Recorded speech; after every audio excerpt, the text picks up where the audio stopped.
Concha. Bueno, tenemos Perfecto. esta tarde como ponente a Concha Monge, una excelencia en el campo de la robótica, ¿sí?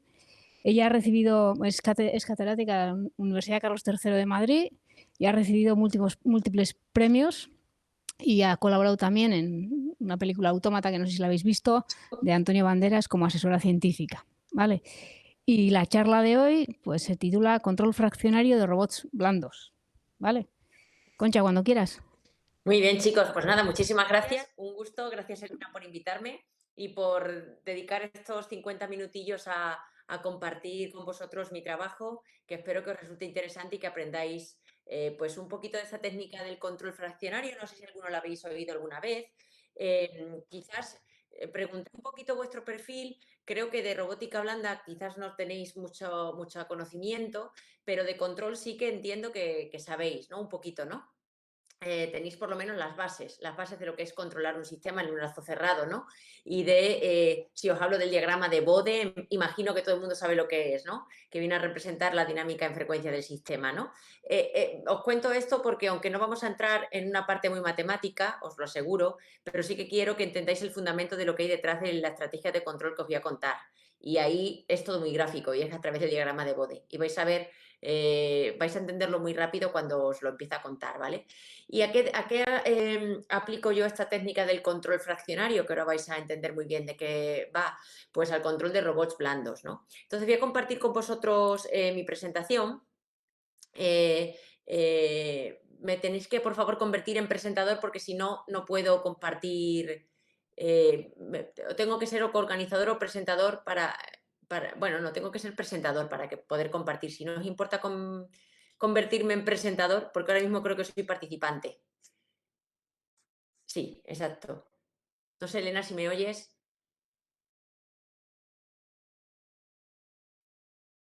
Ah, vale,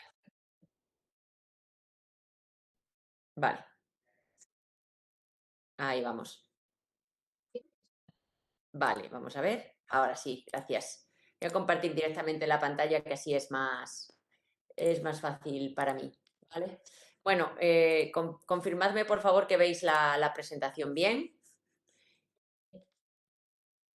Venga, perfecto. Bueno, pues, ¿qué os voy a contar, no? Os voy a contar un poquito, este es el outline, no voy a insistir ahora, no voy a adelantar acontecimientos, ¿no?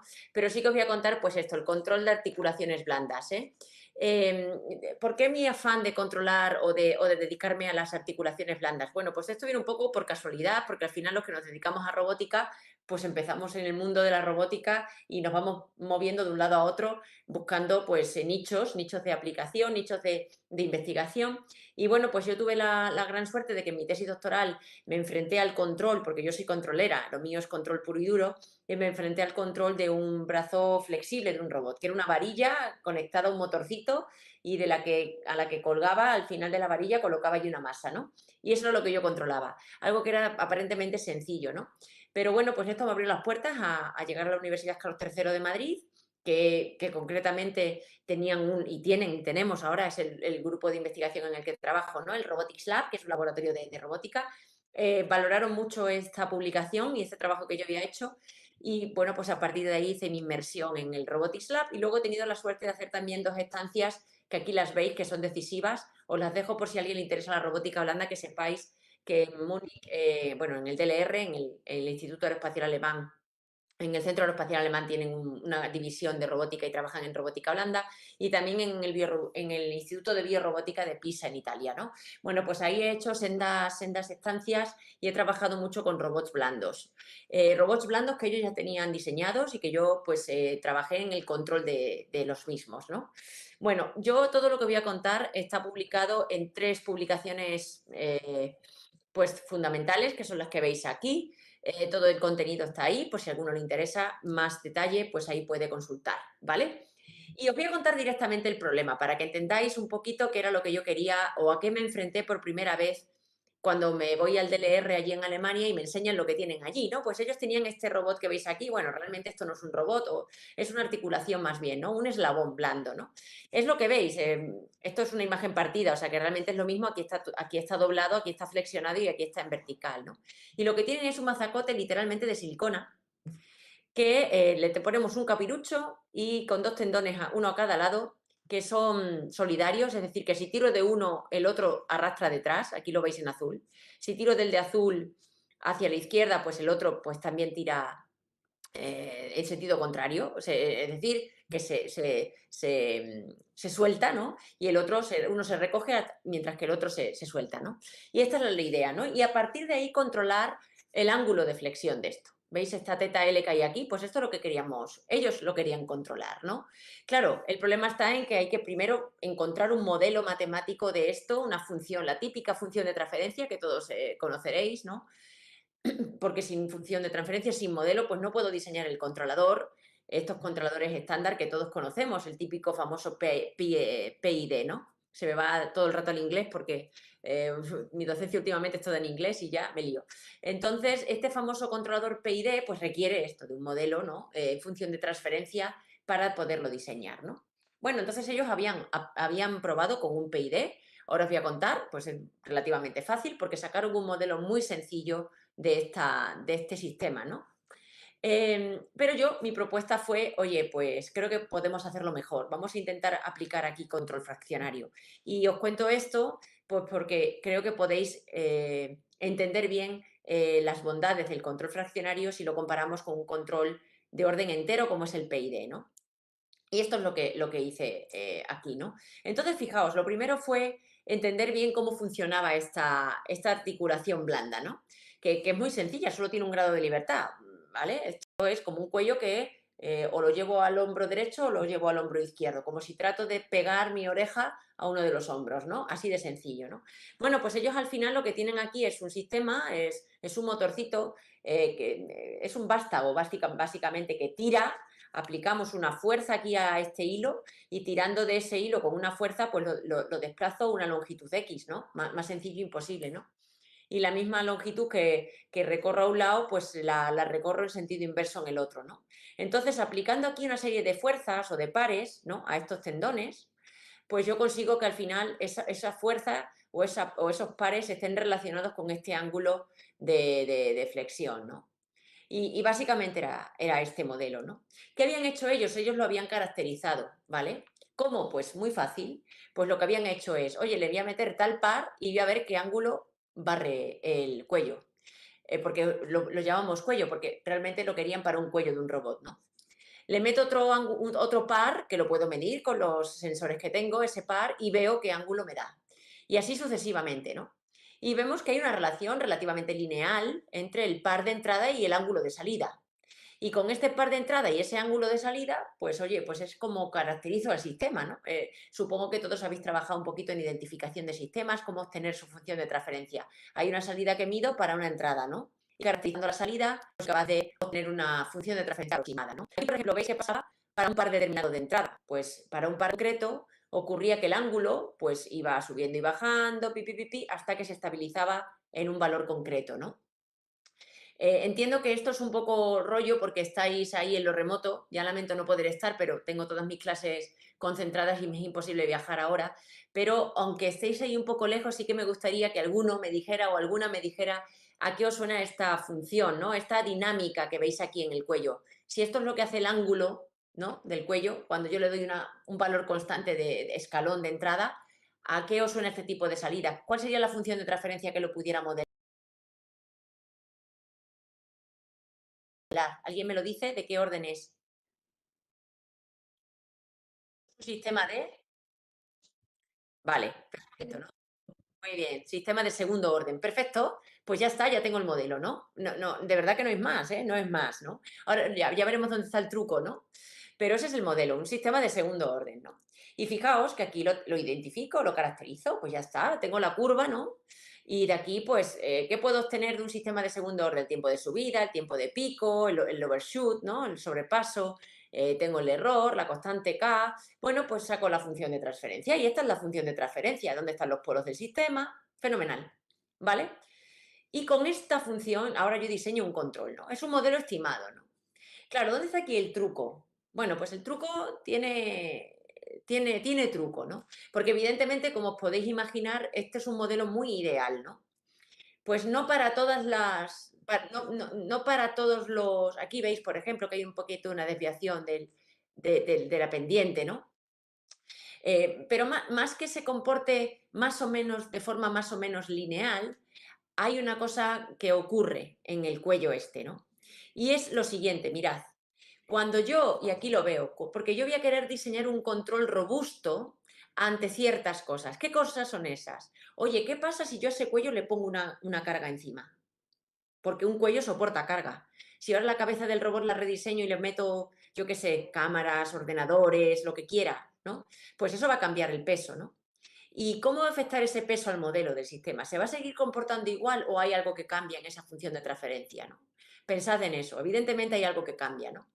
Lo que hicimos fue caracterizar ese cambio. Es decir, y fuimos dando peso y metiendo peso, ya veréis que le colocábamos con un palito, ahí metíamos una serie de cargas y entonces ante cargas pues vemos cómo variaba el modelo. Bueno, pues observamos que fundamentalmente el cambiar la carga, el variar esa carga, afectaba a la ganancia del sistema. Es decir, a esta acá que veis aquí, a esta acá que veis aquí, ¿vale? Esa es la principal variación. Eso por un lado, ¿no? Luego, por otro lado, también veíamos que afectaba también a la ganancia cómo poníamos las poleas. Fijaos esta tontería de a qué altura están las poleas, ¿no? Aquí lo veis mejor, ¿no? Estas poleas están aquí van enrutados los tendones, ¿no? Si cambiaba un poquito la posición vertical, un poquito más arriba, un poquito más abajo, tened en cuenta que esto al final pues es un sistema bastante prototipo y pueden variar esos parámetros, pues también vimos que afectaba también al modelo, evidentemente, porque afecta a las fuerzas que se aplican, ¿no? Pero que tenía también mucho reflejo, sobre todo en la ganancia. Cambiaban también otros parámetros, pero fundamentalmente la ganancia, ¿vale? Bien. Es decir, que yo al final lo que voy a tener es una función de transferencia más o menos parecida a esta dinámica, pero que a veces tengo una ganancia un poquito por arriba, una ganancia un poquito por debajo, ¿vale? Y tengo que asumir que el control tiene que ser robusto ante ese cambio. Si de repente le pongo mucha carga y cambia la ganancia, porque cambia la inercia, ¿verdad? Pues tengo que mantener al sistema bajo control también, porque entonces no sería robusto, ¿vale? Y esa era la idea. Entonces, ¿cuál fue mi propuesta aquí? Bueno, pues lo primero que de todo es el decidir qué especificaciones de control tengo que seguir para controlar esto, ¿no? ¿Qué quiero yo cuando controlo? Y aquí las veis, las especificaciones de control, ¿no? Y esto entiendo que lo sabéis, ¿no? Pero nosotros lo diseñamos en el dominio de la frecuencia. Fijaos, conoceréis en los conceptos de margen de fase, ¿no? Frecuencia de corte. Con que sepáis esos dos conceptos me vale. ¿Vale? ¿Os suenan? O tenéis conciencia de haberlos estudiado en algún momento, ¿no? Fijaos, lo que yo hago es que yo digo, bueno, voy a ponerme un poquito por delante porque ahí aparece un lazo de control que vamos a usar. A ver, por aquí, por aquí, por aquí, un segundito. Aquí, ¿no? Este lazo de control, este controlador, yo le indico al sistema que quiero un ángulo. Mirad aquí esta teta. Esta es mi teta de referencia deseada. Y tengo un error con respecto a la teta que yo mido con mis sensores, estimando el ángulo como pudiera, ¿no? Y lo que hago es que ese error lo corrijo a través de un control y este controlador va a ser el famoso PID y luego un control fraccionario. Y este controlador lo que hace es que me da un ángulo teta, perdón, un par teta, o tau, perdón, un par tau, que afecta a los tendones y a la fuerza que aplico para que esto pues se doble un ángulo, flexione un ángulo, ¿vale? Olvidémonos ahora más de cómo está implementado eso a muy bajo nivel, no nos interesa, quiero que entendáis la técnica, ¿vale? Pero es así, es tan sencillo como un control básico. Tengo un controlador que me produce una ley de control, que es el par que aplico al sistema, a los tendones, y tirando con ese par de los tendones consigo que el sistema se doble o flexione un ángulo teta L. Y ese ángulo teta L es el que comparo con mi teta de referencia y obtengo un error que es el que comanda ese control. ¿Vale? Hasta aquí todos bien, ¿no? ¿Hasta aquí me seguís? Si alguno, por favor, tiene dudas, que me lo diga. Es el momento. ¿Hay alguna duda? ¿Elena me puede hacer de portavoz? Venga, vale, perfecto, ¿no? Bueno, ¿qué le quiero exigir yo a un sistema? Cuando diseñáis un controlador, se habla de las especificaciones de diseño. ¿Qué significa eso? Pues yo diseño el controlador, ¿no?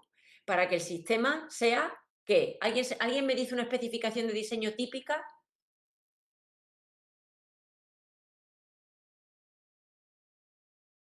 ¿Alguien me dice una especificación de diseño que yo pueda imponer a un sistema que quiero controlar?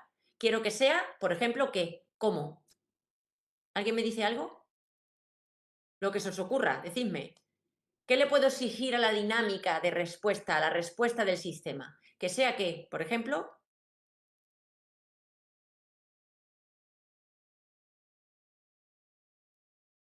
bien, bien, velocidad, ¿no?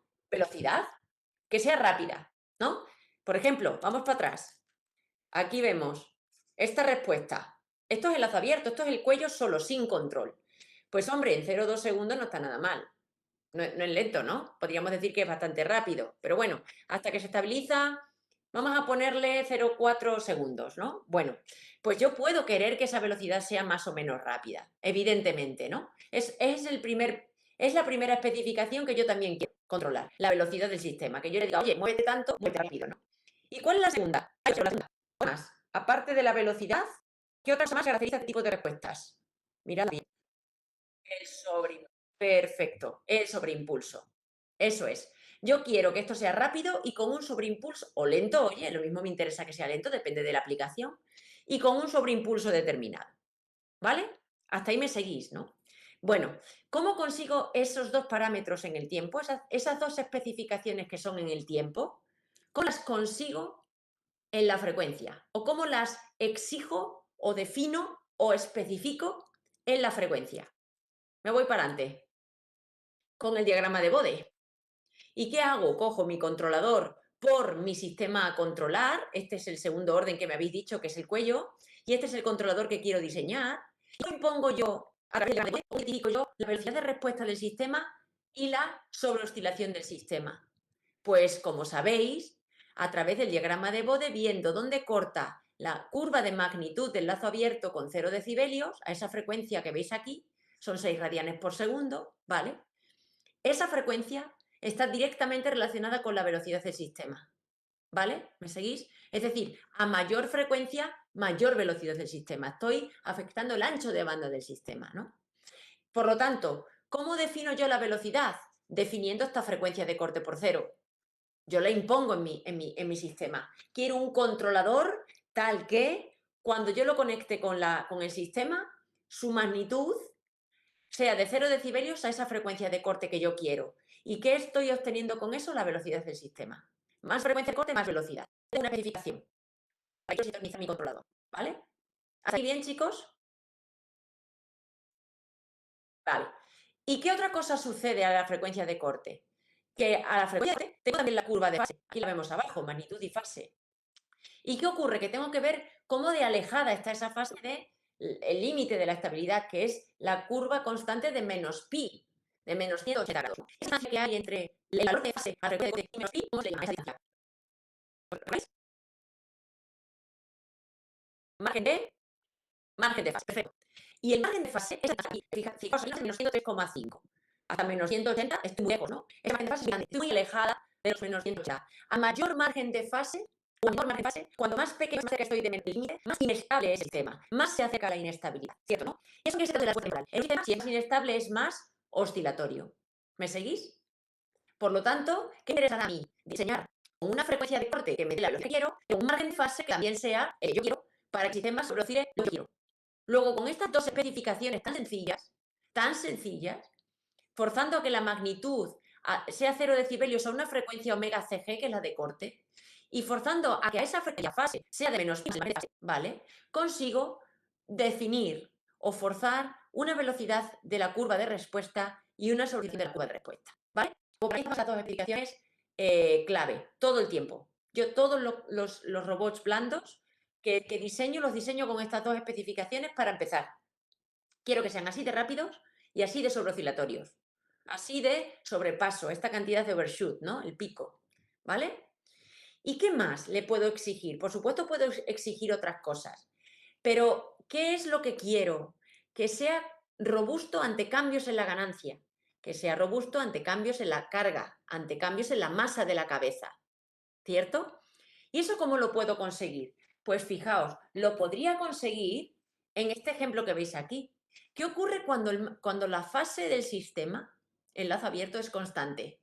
Que aunque yo cambiara, y mirad la curva, lo que va a pasar ahora, que aunque yo cambiara la ganancia, ¿qué ocurre si cambio simplemente la ganancia? Que la magnitud, la curva de magnitud, ahora es paralela.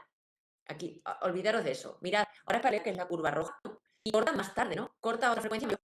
Cambia la frecuencia de corte, el sistema es más rápido. Pero ¿qué ha ocurrido con la fase? Mirad, se mantiene constante, ¿cierto? Es decir, ¿qué ha ocurrido con la sobreoscilación? Se ha mantenido constante. El sistema es más rápido, pero no sobreoscila más, porque el margen de fase se mantiene constante, sigue siendo el mismo. Y lo mismo ocurre si yo bajo la ganancia. Si yo multiplico por una constante menor que 1, bajo la ganancia, ¿qué ocurre? Que al final voy a cortar una frecuencia menor, el sistema es más lento. Pero aunque sea más lento, la curva de fase permanece constante y por tanto el margen de fase permanece constante. Luego, esto es lo que yo quiero, un controlador que para variaciones en la ganancia, por supuesto voy a tener velocidades diferentes, como vemos aquí, pues esta será, si estos son 6, pues no sé cuánto será aquí, pero mayor que 6 y esta menor que 6, claramente, esta es 2. 10 elevado a 1, no, perdón, esta sí, efectivamente, 10 elevado a 0 es 1, pues estos serían 2, ¿vale? Pero, sin embargo, esas variaciones en la ganancia me permiten conservar el margen de fase. ¿Qué respuesta temporal voy a obtener, por tanto? Me voy a adelantar un poquito para que la veáis representada, ¿vale?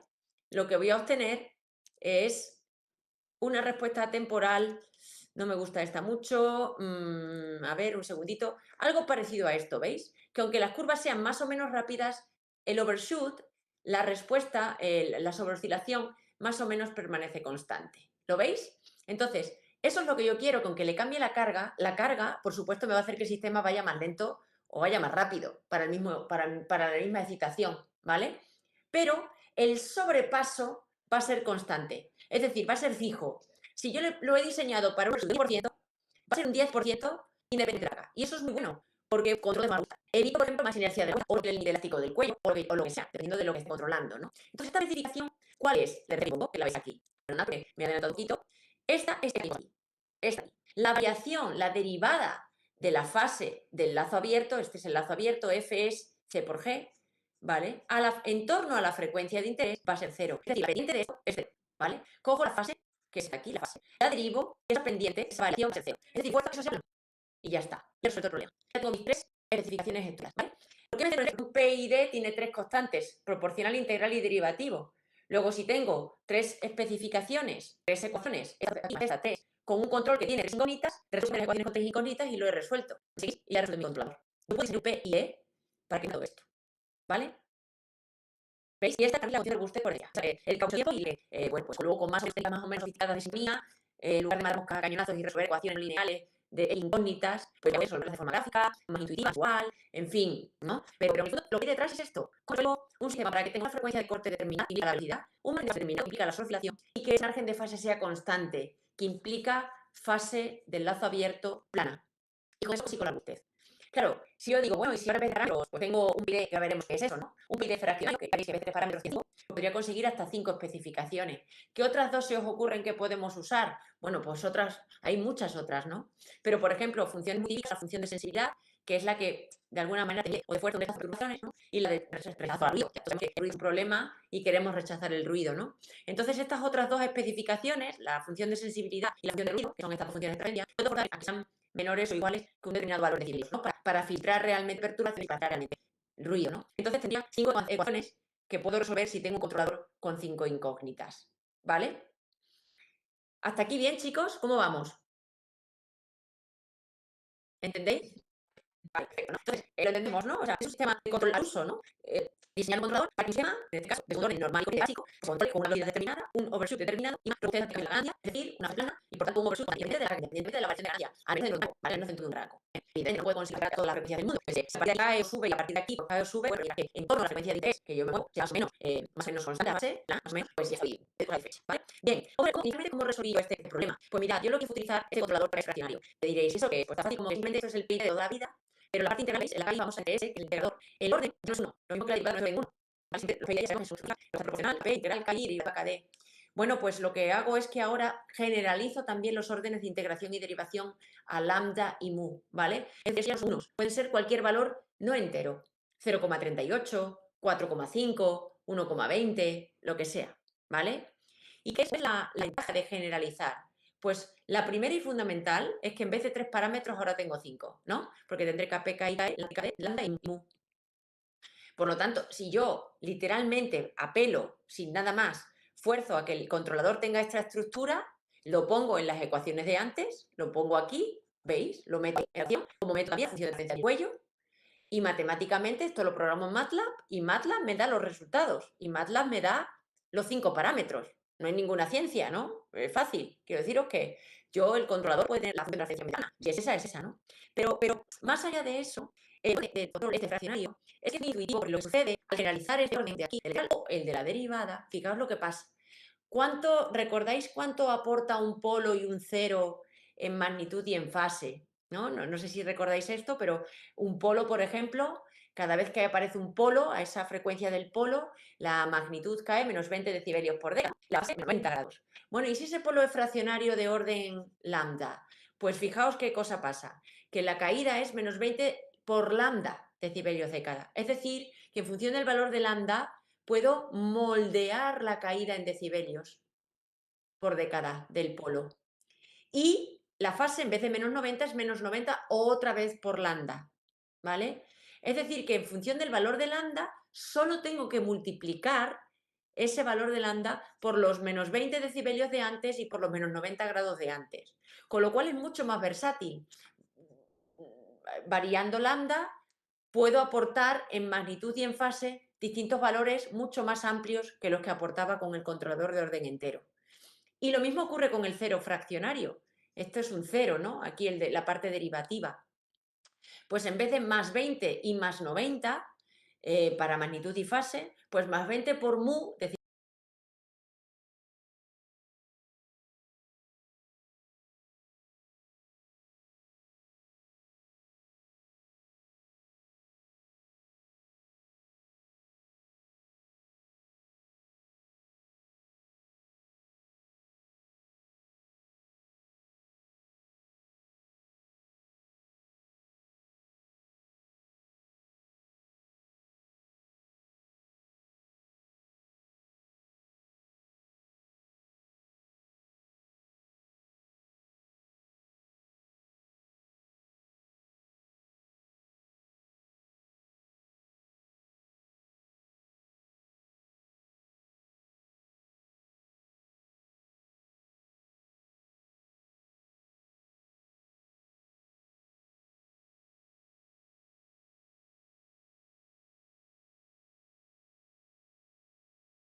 decibelios/década y más 90 por mu grados, ¿vale?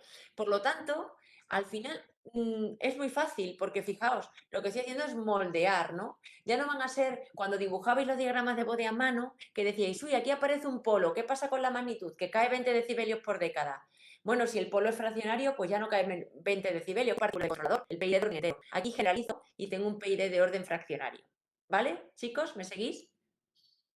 ¿Entendéis? Vale, vale, perfecto. Entonces, luego, por supuesto, esto os lo cuento para que sepáis que no necesariamente tenéis que usar siempre un PID. Un PID también lo podéis reconvertir a un compensador de atraso adelanto, no voy a entrar mucho ahí, ¿no? Porque en el fondo da igual la estructura, el caso es que luego la meto en mi código y se diseña sola, ¿no? Pero bueno, que sepáis que puedo diseñar una variativa, incluso con filtro de ruido, veis aquí, es decir, yo puedo generalizar cualquier controlador a orden fraccionario, ¿vale? O es un PID puro de toda vida o una estructura de atraso adelanto.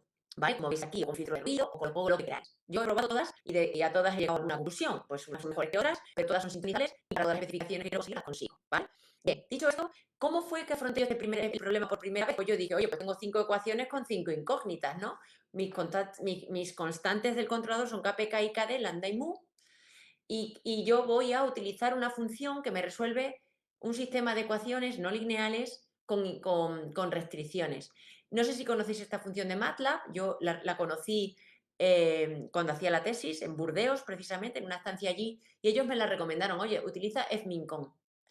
¿Y qué hace esta función? Porque para mí era muy difícil resolver el sistema de ecuaciones con 5 ecuaciones con 5 incógnitas. ¿Cuáles son mis especificaciones?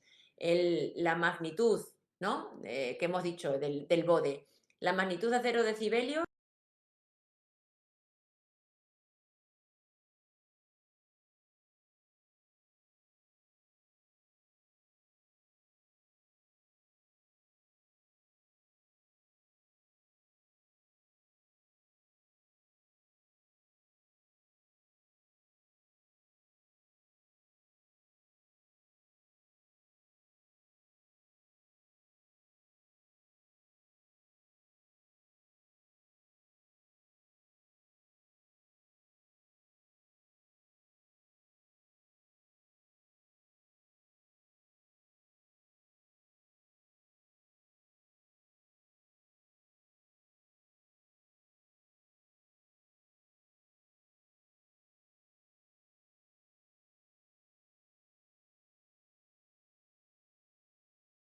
a la frecuencia de corte. El margen de fase que yo quería. La fase plana, la tercera. La función de sensibilidad y la función de rechazo a ruido. Vale, las 5, ¿no? Pues yo tengo 5 ecuaciones, las tengo que definir en MATLAB, las tengo que describir en MATLAB con mis 5 incógnitas. Y ahora resuelve. Bueno, pues esta función lo hace. La única cosa que tengo que decirle a fmincon es cuál es la función principal que quiero minimizar. La tengo que llevar a 0 para minimizarla. Que yo elegí la de la magnitud a la frecuencia de corte que yo quiero igual a 0 decibelios, ¿vale? Y las otras 4 son restricciones. Y las tengo que definir en un fichero aparte que lo llamo, como a mí me dé la gana, restricciones. Y entonces, ¿qué va a hacer esta función? Esta función va a encontrar los 5 parámetros que minimizan la primera función, la principal. Pero a la vez, conforme va iterando y probando, y viendo si esta se minimiza, va comprobando que a su vez las otras 4 también se minimizan, también se cumplen.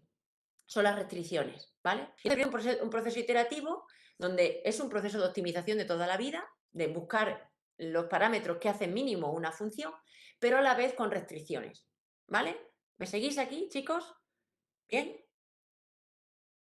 ¿Mm? Entonces, esto es lo que hago y esto es lo que hice.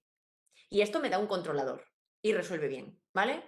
Hay muchas más técnicas, no voy a entrar a describiros métodos de sintonía porque entonces no, en una hora es imposible, pero que sepáis que siempre lo podéis hacer así. Y esto para mí es matar moscas a cañonazos, pero lo bueno de las funciones estas de optimización es que es lo que hacen, ¿no?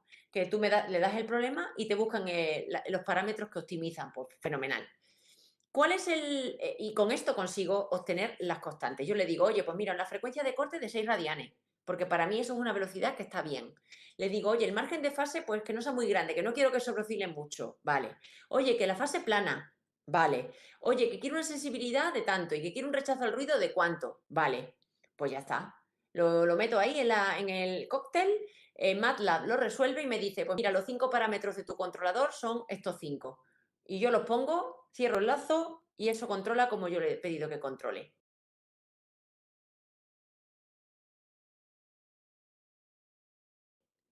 ¿Vale? Luego lo podéis hacer siempre así, matando moscas a cañonazos, porque para eso está esta aplicación o esta función de MATLAB, ¿vale?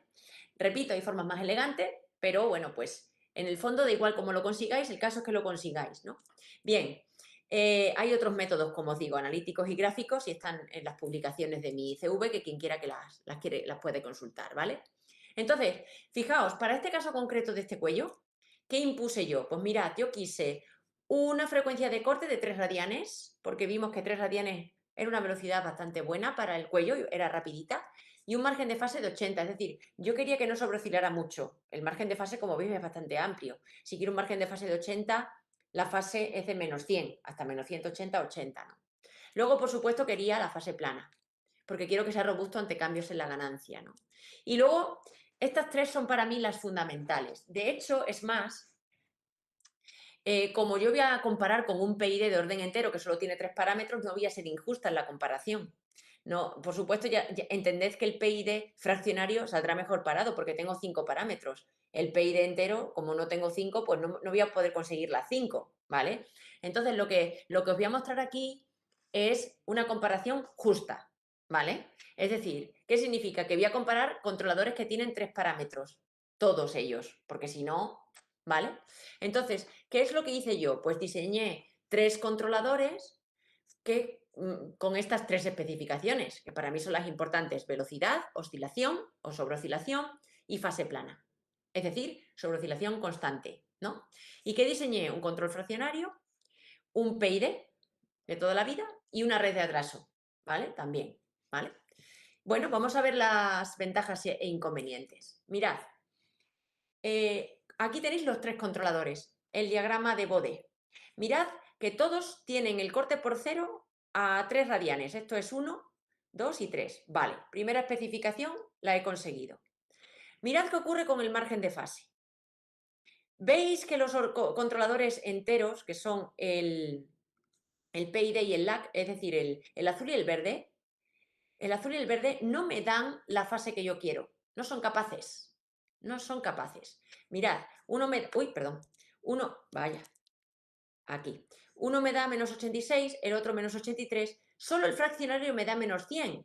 El rojo, un poquito más abajo, es decir, el margen de fase que yo quiero. ¿Por qué? Porque yo quiero un margen de fase de 80. Por tanto, de menos 100 a menos 180, pues son los 80. ¿Por qué es eso? Y esta es la primera limitación. Es decir, aunque todos me den una fase más o menos plana, hombre, si hiciéramos un zoom veríamos que la roja es más plana que las otras, pero bueno, el problema está en que estos controladores, al ser de orden entero, el polo, ¿vale? No me va a permitir llegar a menos de menos 90, porque un polo aporta menos 90 en fase. Si yo quiero un margen de fase menor, pues ya me puedo yo tirar de los pelos, que no voy a conseguirlo, porque esa estructura no me permite ir a más. Sin embargo, si yo el orden lo generalizo y lo multiplico por un número que me permita ir a más de menos 90, pues voy a poder bajar la fase un poco más. ¿Me seguís? Con lo cual, con el fraccionario puedo conseguir márgenes de fase que con los de orden entero, pues no puedo por limitaciones, porque el controlador solo aporta, si tiene un polo, como ocurre con un PID, un polo solamente me permite menos 90. Las otras dos cosas, las otras dos partes, la derivativa y la proporcional, solo son ceros, con lo cual solo puedo subir la fase. Pero bajarla no puedo a menos de menos 90. Entonces, si el sistema que yo estoy controlando, su fase tampoco es muy baja, si yo quiero un margen de fase, pues por ejemplo, muy pequeño, que pudiera ser bajarlo más, pues no puedo. Tengo una limitación claramente. Mientras que con el fraccionario la evito, la elimino, ¿vale? ¿Me seguís, chicos? ¿Entendéis?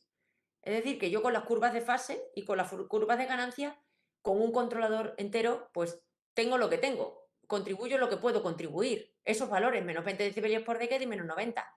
Y los ceros lo mismo, más 20 decibelios por década y más 90 en fase. Pero con el fraccionario, como multiplico por el valor del orden, pues lo que yo quiera. Entonces, claramente, a la hora de sintonizar, he conseguido encontrar el parámetro el valor fraccionario que me consigue la especificación, mientras que con los otros controladores, imposible. Entonces, pues he iterado hasta que eso he llegado al menor error posible, pero aún así pues me he quedado con un cierto error. Hombre, pues 4 y 7 grados. No es que sea una barbaridad, pero claramente no he conseguido el margen de fase. Si hubiera pedido un margen de fase todavía más pequeño, menos 70, menos 50, me hubiera quedado totalmente alejadísima de la especificación con los controladores de orden entero. No he querido alejarme demasiado para que la comparativa pues podamos comparar bien, ¿no?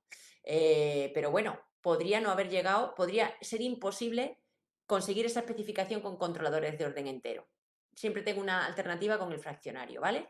Entonces, fijaos en qué se ha traducido en la respuesta temporal esto. Pues que cuando yo pruebo con el controlador fraccionario, que por cierto, aquí lo tenéis, ¿vale? Mirad que realmente este controlador fraccionario es también una red de adelanto, ¿vale? O de atraso realmente, ¿no?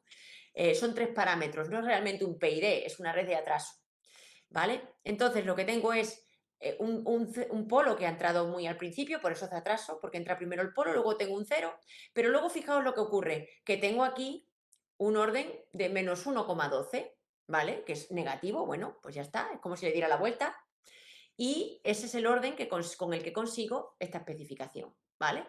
Entonces he conseguido este controlador que luego lo aproximo, porque alguien me dirá, ¿y esto cómo lo manejo yo en MATLAB? Se puede aproximar a un controlador de orden entero. Hay aplicaciones, hay funciones, hay técnicas de aproximación, aunque ya existe una toolbox de control fraccionario en MATLAB, con lo cual la podéis usar directamente y poner directamente esos valores de los órdenes fraccionarios, ¿vale? Pero si no queréis usarla, siempre podéis usar aproximaciones, ¿eh? Por ejemplo, una que yo utilizo mucho, ni siquiera tiene que ver con aproximar estructuras fraccionarias. No sé si conocéis la función de MATLAB infrec_s, inversa frecuencia S para sistemas continuos, que lo que tú le das una función de transferencia, por ejemplo esta, ¿vale? Y te la aproxima a la función de orden entero que tiene una respuesta en frecuencia y parecidísima a la que tú le das. Es decir, que tú lo que le das es, oye, mi sistema tiene esta respuesta en frecuencia, fraccionaria en este caso, aproxímamela con una función de transferencia de orden entero. Y esto es lo que hacemos, ¿vale? Yo realmente no le doy el controlador como función de transferencia, yo le doy el controlador como diagrama de Bode, con su magnitud y su fase. ¿Y qué me hace MATLAB? Me investiga y me busca la manera de aproximar esas curvas con una función de transferencia de orden entero. Y este es el resultado, ¿vale? Entonces yo he aproximado mi control de orden entero a un segundo orden, a una función de referencia con 2 polos y 2 ceros. Y eso me lo ha dado MATLAB, ¿vale? Entonces, si lo pruebo en el tiempo, veo que cuando cambio la ganancia, la nominal es 1 y yo ahora la subo o la bajo, la multiplico por 1,5 o la multiplico por 0,5, pues veo que la sobreoscilación se va a mantener constante aquí, ¿vale? Esto es la teoría. Luego veremos qué pasa cuando lo ponga realmente en práctica en el cuello, ¿no? Y, por ejemplo, para los otros casos de orden entero, fijaos lo que os pasa. Claro, el PID sí que me cancela el error en estado estacionario. ¿Veis? No hay error, porque yo le he dicho, muévete tantos ángulos en radianes, pues no sé, 0,30 y algo en radianes, y el controlador PID sí que ha conseguido cancelar el error. He llegado perfectamente al error. Porque lo sabéis, cancela el error, ¿no? Y sin embargo, en este caso, al no tener esa parte de integrador, aquí lo veis mejor, mirad, el compensador en atraso, pues al no tener un integrador puro, no es capaz de cancelar el error, ¿vale? Y me diréis, bueno, pero es que si voy para atrás, el control fraccionario que tú propones aquí tampoco tiene un integrador, ¿no? Tampoco tiene integrador puro. Bueno, lo que hacemos es que aprovechamos el fraccionario para forzar a que lo tenga, ¿vale? La implementación, la aproximación, ¿vale? Puedo jugar para que eso para digamos que está mucho más tiempo, ¿no? Pero yo puedo forzar a que haya en la aproximación un término que se encargue de básicamente venir a ser un polo en el origen. De hecho, mirad, realmente aquí esto está muy, muy cerca de cero, ¿no? Y que por tanto cancele el error de posición, ¿vale? Aunque aparentemente no veáis ahí un polo en el origen, ¿vale? Pero jugar mucho con eso, con la fuerza para que fuerce a que haya esa presencia de un polo y el resto pues sea para que el corredor que tiene que ser, ¿no? Entonces vamos aquí cancelando el error, que en la parte de retraso lag simplemente no lo cancelo, ¿no? La versión entera no lo cancela, la versión fraccionaria lo cancela y por supuesto un PID lo cancela, que es el azul, ¿vale? Entonces, dicho esto, compruebo y mirad lo que ocurre. Con el fraccionario, cuando yo cambio la carga, fijaos, desde 97 gramos a 875 gramos, que es mucha carga, es casi 1 kilo más, veis que todas las respuestas son estables. Aquí veis hasta más de medio kilo, hasta el azul. Fijaos, todas son estables y además son absolutamente robustas, es decir, la sobreoscilación permanece constante. Unas son más rápidas que otras, ¿veis? Evidentemente, llegáis un poquito antes, un poquito después, porque está cambiando la ganancia, pero todas son de sobreoscilación constante. Incluso para el peor caso, que ya son bastante grandes, también la sobreoscilación se mantiene constante, ¿vale? Pero sí es verdad que aquí lo veis más en la ley de control. Esta es la ley de control, ¿eh? Aquí es que lo que pasa es que quizás, bueno, la rosita es esta, ¿veis? Que oscila un poquito, y la amarillita también es la amarillita que aquí sobreoscila un poco, pero lo veis sobre todo la oscilación más en la ley de control, ¿vale? Este es el par que controla al cuello. Pero todas son estables, ¿veis? Lo que está claro es que hay un límite. Yo ya más de 800 y pico gramos, mejor no, porque esto es un ciclo límite ya. Todo lo que sea aumentar la carga, el cuello va a empezar a oscilar y se me va a hacer inestable, ¿vale? Pero fijaos lo que es capaz de aguantar. Bastante robustez, ¿eh? Sin embargo, si yo veo qué ocurre con el PID entero o con la red de atraso, pues veo que mirad, a los 566 gramos, fijaos, esto porque ha caído, porque lo he tenido que parar, ¿vale? Esto ya sí que son resultados experimentales. Lo que os acabo de enseñar es resultado experimental medido directamente del cuello, que ahora lo vais a ver funcionando, y esto también son resultados experimentales. Entonces aquí empezamos a oír, que ahora a ver si lo oís vosotros, una sobreoscilación muy fuerte. De hecho, aquí la veis, la ley de control se vuelve loca y tenemos que darle a la seta de emergencia para que frene y no se rompan los tendones, porque ya se nos rompían con bastante frecuencia. Entonces, tanto el PID como la red de atraso, aquí lo veis los dos casos, pues no aguantan más de medio kilo. 566 ya es muy superior a. Entonces, por tanto, se vuelve inestable, ¿vale? Vamos a ver el vídeo para que lo... A ver si lo oís, chicos. ¿Se oye? Vale. Bueno, pues aquí vais a ver el cuello, en una primera parte del vídeo vais a ver que hacemos un test de la masa, le decimos que se mueva a 20 grados a uno de los lados, que se incline a 20 grados. Vamos a ver el control fraccionario primero, ¿vale? Y con una masa, de masa de 560 gramos, ¿vale? Va y vuelve. Ahora con una masa de 850, ¿vale? Va y vuelve. Fijaos que la sobreoscilación ni se ha acostado. Vamos a ver qué ocurre con el PID. Le pedimos 560, pues ya es la máxima que aguanta. Escuchad cómo es el límite. ¿no? Tuvimos que darle a la seta, ¿vale? Entonces no es robusto. Y otra prueba que hicimos, fijaos, tirar de él con una fuerza constante a través de una cuerda. No lo sé si lo veréis, estoy teniendo una masa, eso, lo dejo caer. Y como no, pero tiro del cuello tanto en vertical como en una depresión de lo que sea, de los ángulos que sean. Es decir, perturbaciones, ¿vale? Y sí que vemos que, pues si lo he quedado fijo a 20 y tiro de él, pues hace así, pero vuelve. Y si estaba recto y quiero mantenerlo a la vertical, pero tiro de él con esa caída de masa, ¿no? Conectada con un tendón a la parte de arriba, pues vuelve, ¿no? Es decir, que aunque le estuviera dando golpes, el cuello claramente recupera muy rápidamente su posición, ¿no? Está siempre bajo control, pese a que haya perturbaciones, ¿vale? ¿Entendéis un poco la ventaja de esto? ¿Eh? ¿Veis el objetivo del control fraccionario? Puedes usarlo para otras cosas, pero yo lo he utilizado para la robustez ante cambios en la carga, ¿vale? Bueno, esta es la parte, digamos, matemática, y ahora ya os voy a poner ejemplos de cómo hemos ido evolucionando. Ya son ejemplos totalmente de plataformas para que veáis, ¿no?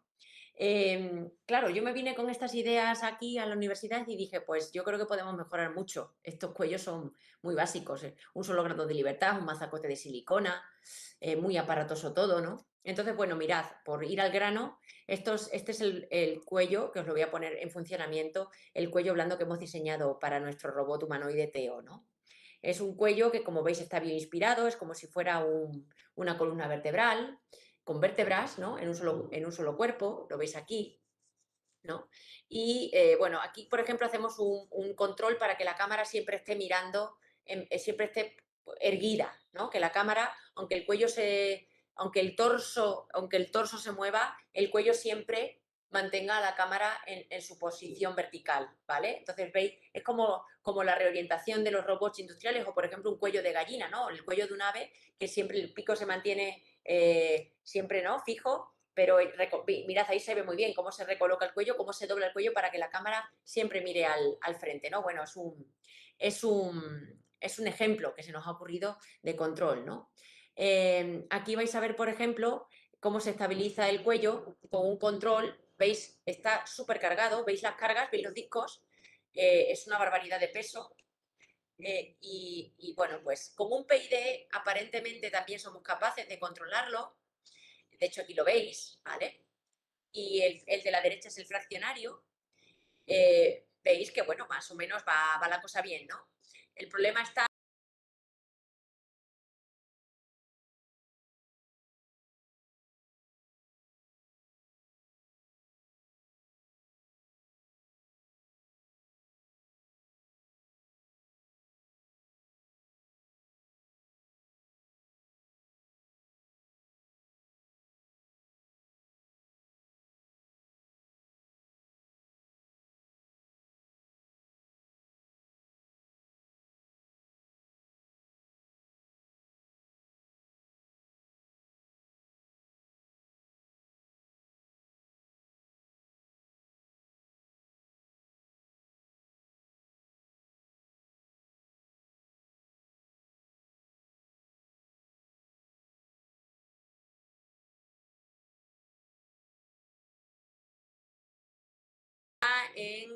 ahí veis, bueno, quizás el de la izquierda vibra un poquito más, pero la cosa está ahora en cuando viene uno y le da un golpetazo, ¿no?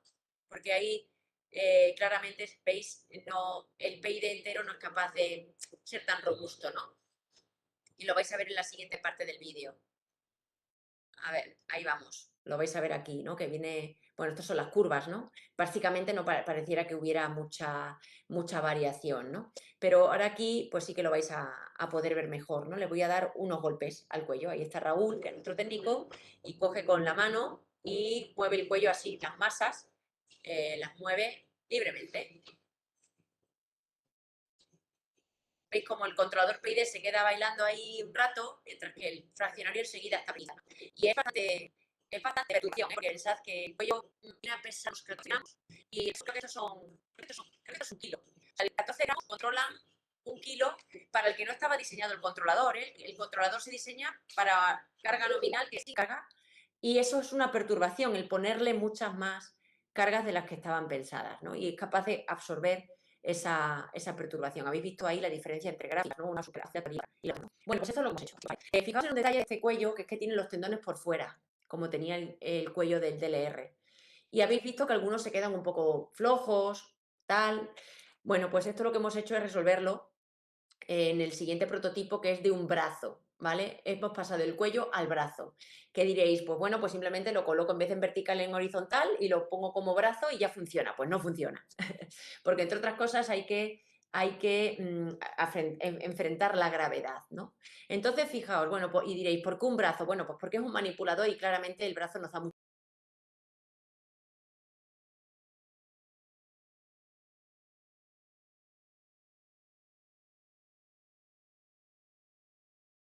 juego, ¿no? Pero también porque, bueno, pues vimos que en Teo pueden ocurrir estas cosas. Mirad lo que le pasa a su brazo derecho.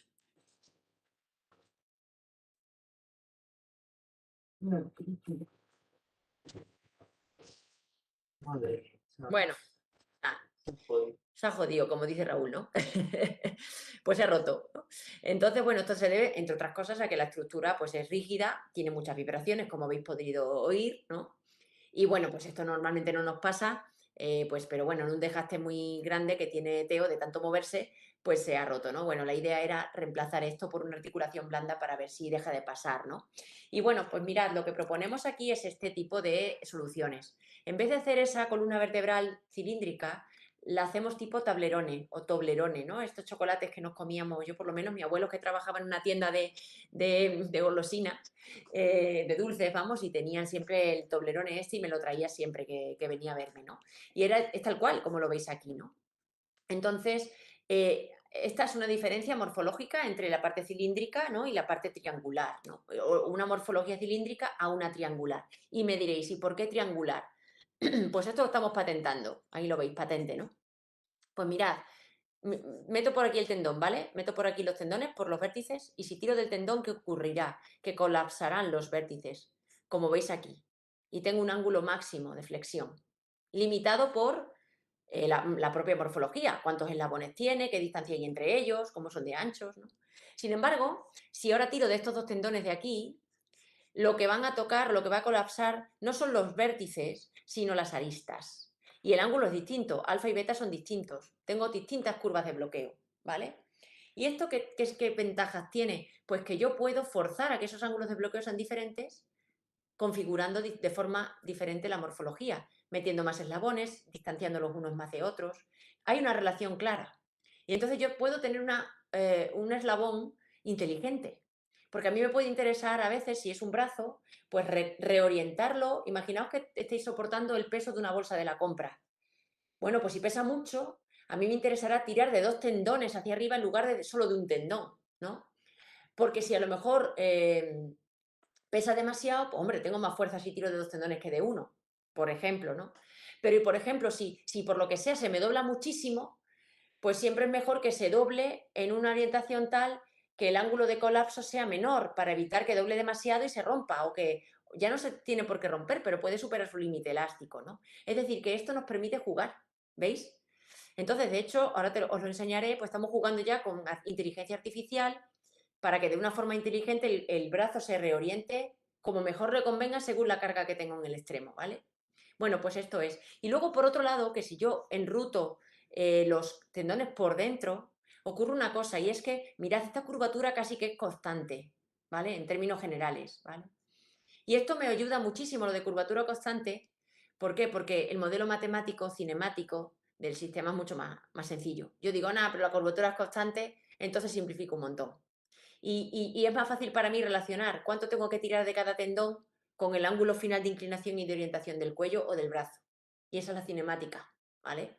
¿Qué relación hay entre longitudes de los tendones y orientación e inclinación del cuello? Esa es la cinemática inversa. Y todo eso sería un problemazo, porque lo resumo y lo reduzco mucho, sino que la curvatura constante. Y lo que ayuda a que la curvatura realmente sea constante es meter los tendones por fuera y no por dentro. Por dentro y no por fuera, ¿vale? Entonces, estas cositas del diseño, que parecen tontadas, pues son muy importantes, ¿vale? Aquí veis la primera marioneta que probamos, ¿vale? Pues nada, ahí lo veis, actuando, y dijimos, bueno, pues venga, vamos para adelante, nos gusta, y vamos a ver cómo esto queda realmente en un prototipo de verdad, ¿no? Y aquí lo veis, mirad, os voy a poner los dos vídeos a la vez, aquí los veis con carga, mirad, con carga y control fraccionario, soportando la gravedad, posicionándose con mucha precisión, y aquí lo veis libre de carga. Mirad los tendones, más o menos haceros una idea de que las curvaturas son bastante finas, ¿eh? Es decir, que esto realmente se curva, no colapsa más por un lado que por otro, que el diseño puede provocar eso, ¿no? No lo tengo aquí, pero bueno, también en función de cómo... A ver, os voy a enseñar algo aquí. Por ejemplo, esta está muy mal impresa, no sé si lo llegáis a ver, ¿no? Pero, por ejemplo, pues esta abajo puede colapsar mucho más que arriba, ¿no? Podéis tener este tipo de problemas, ¿no? No sé si lo llegáis a ver bien, porque aquí está la densidad, mirad qué mal está impreso esto, ¿no? Y aquí está más denso, ¿no? Y era por jugar con cosas, ¿no? Aquí ya, pues esto ya está mejor impreso. En cuanto yo veis cómo se tira un cubo bastante. Es conseguirlo, es bastante pesado, ¿vale? O luego también podéis jugar con la densidad de impresión, esto ni que lo doble, es mirad, imposible, o sea, esto está es un material flexible, FlexiPrint, esto lo compráis y vale 2 duros, es un hilo normal de impresión, pero flexible, FlexiPrint, y es con lo que está hecho todo esto. Pero con una densidad tal que aquí es imposible, y claro, los pares, los tendones tendrían que ser tremendamente fuertes. Bueno, pues esto es lo que hemos hecho. También estamos trabajando en origamis. Todas las estrategias de control se basan en lo que he contado, ¿vale? Y aquí vemos el origami, ¿no? No sé si conocéis las origamis, números deformables, se pliegan y se pliegan, ¿vale?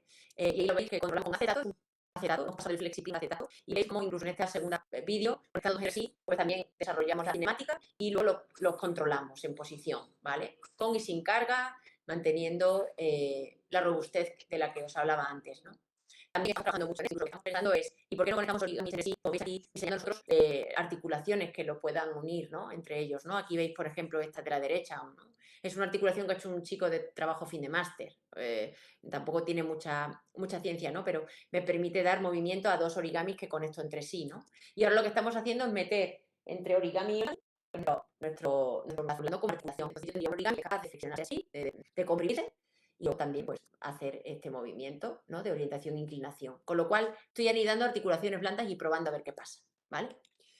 Este paper, por ejemplo, pues fue portada del Mathematics y top 10 descargas, o sea que a la gente pues parece que le gustó, ¿no? Y estamos utilizando, en lugar de motores, estamos quitando motores, que son los que SMA. No sé si con SMA son aleaciones con memoria de forma, son actuadores de, mirad, aquí tengo alguno, no sé si lo vais a llegar a ver porque esto es un hilo, ¿lo llegáis a ver? ¿Vale? Es literalmente como un pelo, los hay de distintos grosores. Mirad, este que estoy extendiendo igual no lo veis, pero es muy fino y este es un poquito más grueso, ¿vale? Y esto lo que hago es que hace de tendón, ¿vale? De manera que cuando pasa corriente por esto, como coge mucha temperatura y se contrae. Y cuando cesa la corriente, recupera la temperatura y se vuelve a elongar. Y con eso soy capaz de controlar el cuello, ¿vale? Vais a ver que soy capaz de hacerlo, con distintas cargas también, desde 0 carga a 1 kilo, y de forma robusta. Pero tiene un inconveniente, es que es muy lento, porque para enfriar, mirad, mientras estoy calentando un tendón, tengo que enfriar otros, ¿no? Para que uno elongue y otro tire. Entonces, claro, la inercia térmica hace que esto se tarde mucho más en enfriar que en calentar, como es lógico. Y entonces, pues necesito no tener que demandar altas velocidades. Por eso va un poquito despacete, ¿eh? Pero bueno, por ejemplo, lo estamos usando mucho en esos esqueletos para rehabilitación. Imaginaos estos arrollados en un codo con una polea, pues tú te vistes ese exoesqueleto y tirando del SMA, con calor, con corriente, se calienta, se contrae y al estar enrollado en el codo, ¡pum!, flexiona el brazo. Cuando cesa la corriente, se enfría y elonga y por tanto el brazo cae. Y con esto estamos controlando exoesqueletos, ¿vale? Un poco para que lo sepáis. Ya estamos acabando. Por último, este sensor. Hemos hablado de materiales blandos, de blandos, vamos a hablar también de sensores blandos. Estamos trabajando con fibras de nanocarbono, ¿vale? Y esto que veis aquí es una bancada que lo ha hecho una chica que hace la tesis conmigo, Lisbeth, y lo que ha hecho es desarrollar este banco de pruebas, lo ha hecho ella, con un motor paso a paso, donde yo conecto un extremo del hilo y otro extremo del hilo, y lo que hago es que los motores van girando y van tirando del hilo. Lo sometemos a tracción el hilo, ¿vale? Yo sé qué cantidad de distancia, qué longitud estoy exigiendo al hilo de hilo, ¿no? Tantos milímetros, ¿vale? ¿Y qué ocurre? Pues mirad lo que le ocurre cuando someto a tracción. Mirad aquí el cambia su resistencia eléctrica. Muy poquito, ¿eh? Mirad, de 0,910, 11 a 0,909. Cuando está listo, 9. Cuando tiro de él, 0,911. Una jala muy pequeña, ¿no? Pero, como veis, se repite. Es decir, yo puedo buscar una relación entre la longitud de elongación y el cambio de resistencia. Claro, yo si esto lo conectara al SMA, el SMA, ¿no? Lo caliento, se contrae, es el actuador, pero tira a la vez de este hilo y lo mismo que se contrae el SMA, se estira el sensor. Con lo cual sería un muy buen sensor para medir elongaciones de los SMAs. Y estamos trabajando en ello. Hemos firmado un proyecto con la empresa Arquimea y justo estamos trabajando en esto, ¿no? Entonces es una manera de evitar todo componente rígido y de que todo sea absolutamente blando, ¿vale? Y por terminar, todo esto que habéis visto es modelo analítico puro y duro, pero ahora empezamos las técnicas de inteligencia artificial, como sabéis, para estimar los modelos y demás. Y bueno, pues aquí lo que hacemos es utilizar técnicas de Machine Learning para estimar la carga. A ver, esto lo voy a tener que parar porque va tan rápido. Un segundillo. Mirad, voy a poner aquí, y este es el último vídeo. A ver, mirad. Aquí yo le digo al pelo que se incline 12 grados, ¿vale? Con posición 0 significa que las pesas las he colocado en el centro. Esto es la posición 0, ¿vale? Y le he colocado 200 gramos. Bueno, pues ahora, esa es la condición, ese es mi test. Yo sé que hay 200 gramos, dos masas de 100 gramos, y que están colocadas en la posición 0. Y le digo que se mueva 200 grados, 12 grados, perdón, ¿no? Y entonces la inteligencia artificial, tomando datos continuamente, datos de los sensores de posición, datos de los encoders de los motores, va a estimar efectivamente en qué posición se encuentra la carga y cuánta carga hay, ¿vale? Vamos a ver qué dice el ordenador. Empieza a moverse, dando vueltas, toma datos, toma datos, toma datos, toma datos, y ahí va, vamos a pararlo. te dice que la posición es 0, luego estima bien dónde está la carga, que la carga te dice que es de 212, es decir, hay un poquito de error, unos 13 grados, unos 13 gramos, ¿vale? Pero lo hace bastante bien. Vamos a ver el siguiente test. Aquí está, mirad, están en la posición 1, ¿vale? ¿No veis que ahora no están en el centro, que están en este pivote de aquí? Antes estaban entre los 3 pivotes, ahora están en la 1, que es este pivote. Le he comandado una inclinación de 22 grados y le he puesto 400 gramos, el doble que antes, ¿no? Vamos a ver qué pasa.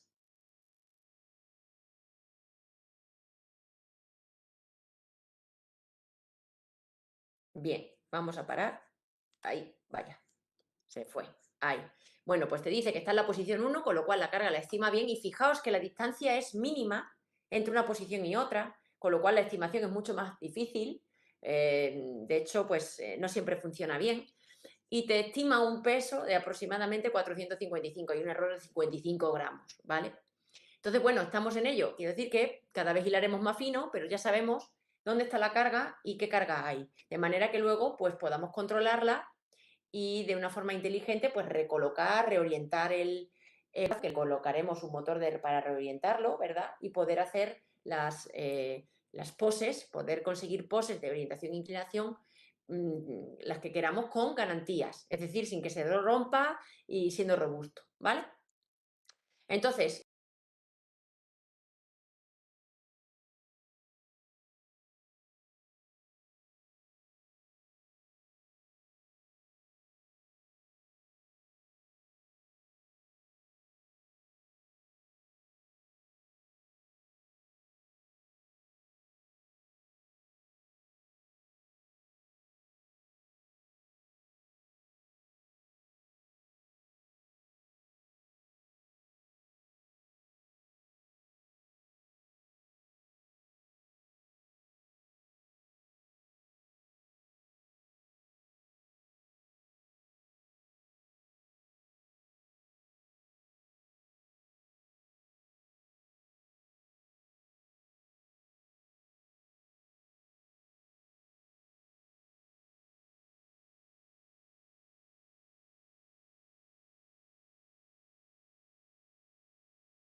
conclusiones y con esto termino, pues os he mostrado propuestas que yo creo que son solventes, tanto de diseño como de control de articulaciones robóticas blandas. Hay, por supuesto, detrás una teoría basada en la simplificación de los modelos. Como habéis visto, es que son funciones de transferencia de primer y segundo orden.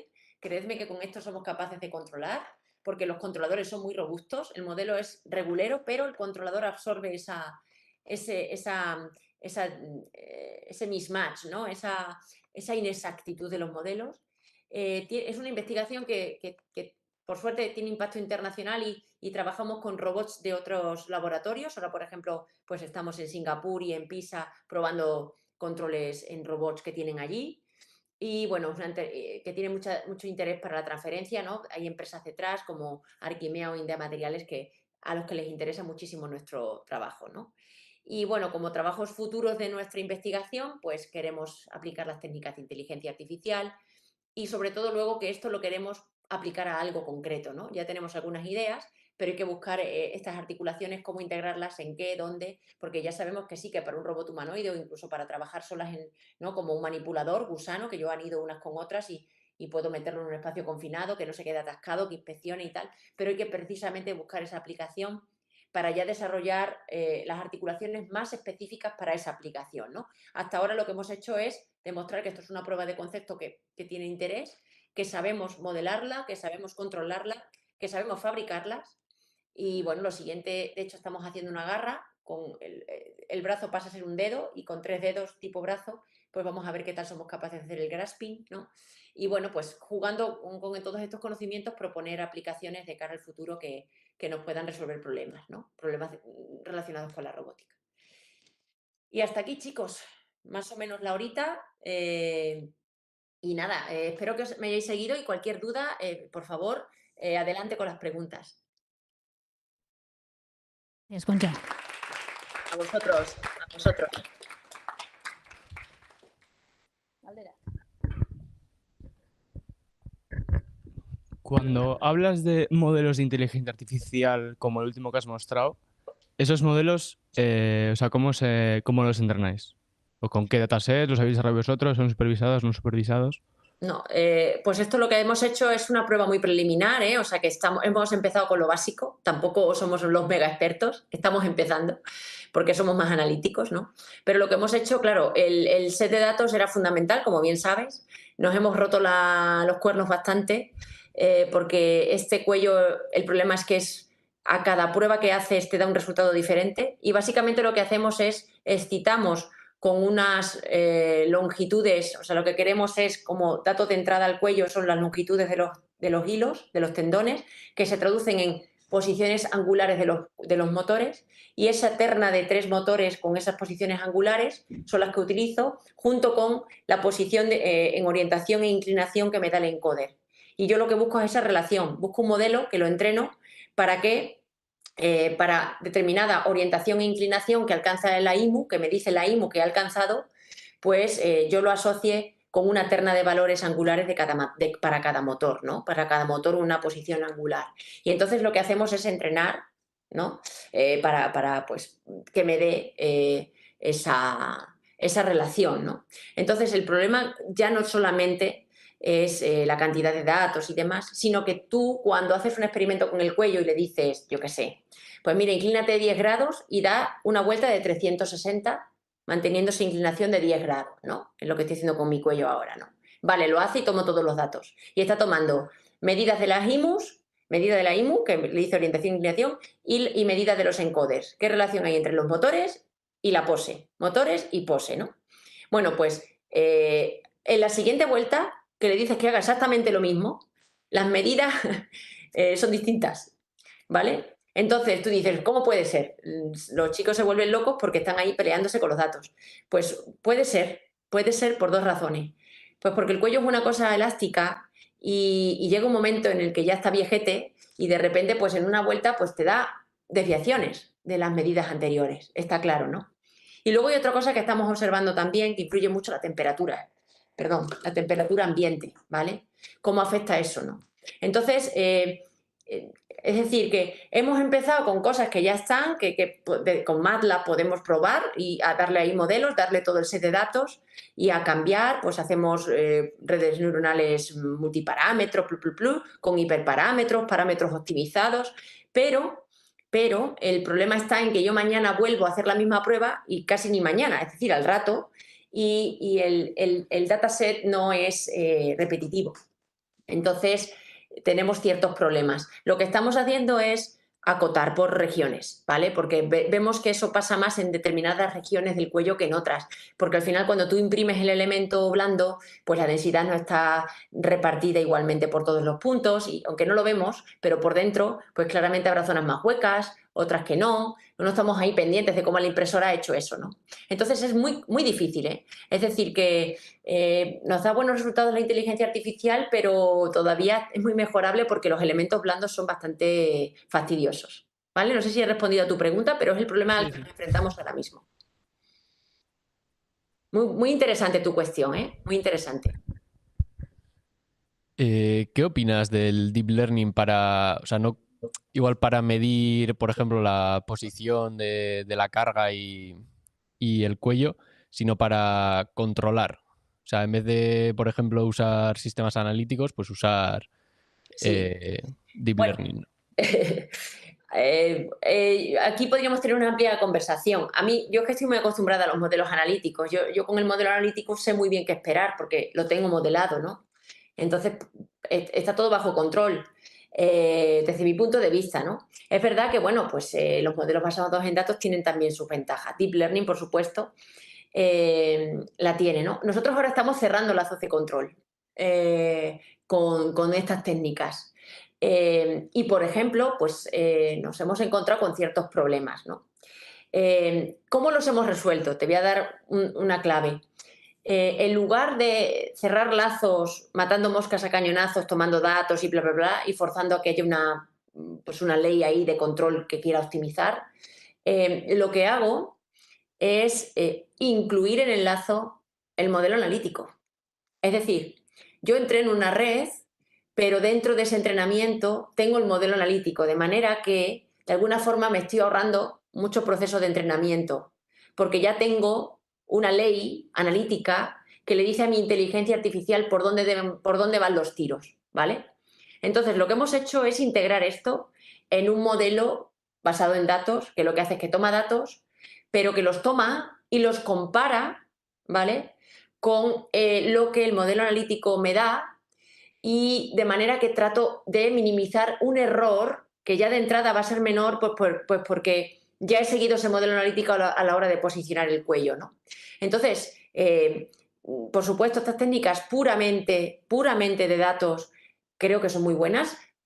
Según qué problema nos puede dar más quebradero de cabeza que otros, porque aquí los datos son el dataset es una pesadilla, hablando en plata, pero creo que la ventaja el kit aquí no es o todo analítico o todo datos. Creo que hay que abogar por fusionar ambas partes, porque si yo ya tengo un modelo analítico que me funciona bien, ¿por qué lo voy a desechar, no? Entonces, lo que hemos pensado es en integrarlo. Tenemos ahora, justo esta mañana, hemos terminado ya los resultados, estamos escribiendo el artículo y la verdad que estamos muy contentos con cómo ha salido, ¿no? Gracias. Nada, a ti.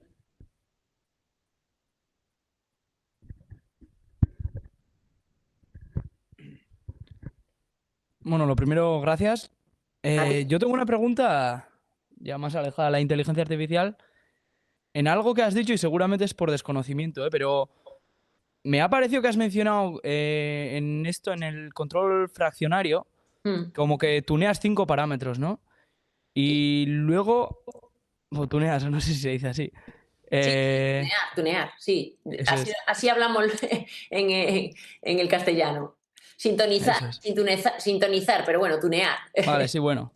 Sí. Y luego decías que como que para que la comparación fuese justa, Mm. comparabas 3 controladores con 3 parámetros. Sí, Y ahí me has dejado roto. Es decir, ¿cuántos sí. tenía? ¿5 o 3? No. A ver, yo te he contado el caso del PID generalizado, ¿vale? Que es este. Entonces, yo tengo un PID, donde tengo KP, KDKI, las famosas de todos los controladores PID de orden entero, pero además tengo lambda y mu, ¿no? Y yo aquí, si este es mi problema y tengo 5 parámetros, puedo conseguir 5 especificaciones, ¿vale? Entonces, evidentemente, si yo comparo un PID fraccionario con un PID entero, por supuesto va a salir ganando el fraccionario, porque tengo 2 parámetros más para sintonizar, con lo cual podré conseguir hasta 2 especificaciones más de diseño, ¿no? Entonces, si yo pongo aquí, quito lambda y mu, ¿cómo narices puedo yo conseguir 5 especificaciones? Evidentemente no. Tendré que conformarme con conseguir 3, ¿vale? Entonces, ¿qué os he dicho? Vamos, porque juego con ventaja, me diréis, bueno, claro, es como si me dices que con una sola ganancia, pues claro que un PID gana a una sola ganancia, pues esto es parecido, ¿no? Entonces yo lo que os he dicho es que los casos de control que os iba a mostrar, ahí no sintonizaba yo un PID fraccionario, sino otra estructura fraccionaria, pero de solo 3 parámetros, ¿vale? Para compararlas, que son estas, para compararlas con un PID que tiene 3 parámetros y con un compensador de atraso que tiene 3 parámetros, ¿vale? Y entonces, es decir, que al final lo único que es aquí PID en la comparación es el controlador entero, ¿vale? Pero lo que estoy comparando realmente es esta estructura de aquí, ¿vale?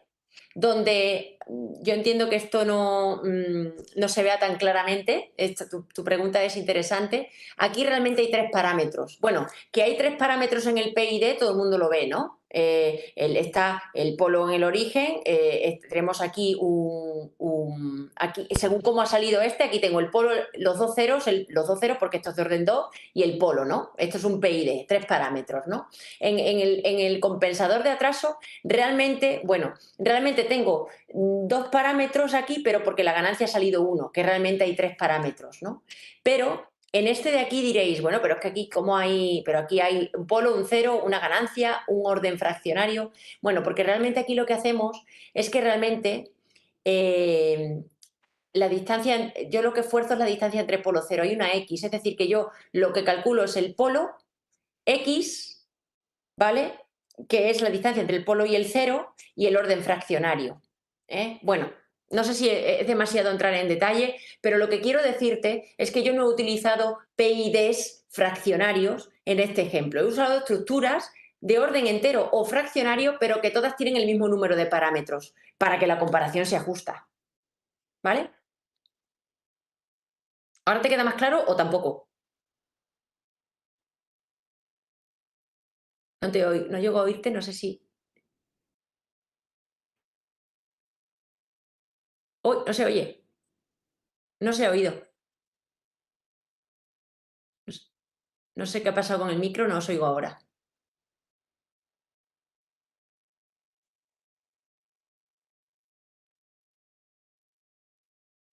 A ver, hola, hola. Algo ha pasado. Igual las pilas o cualquier cosilla.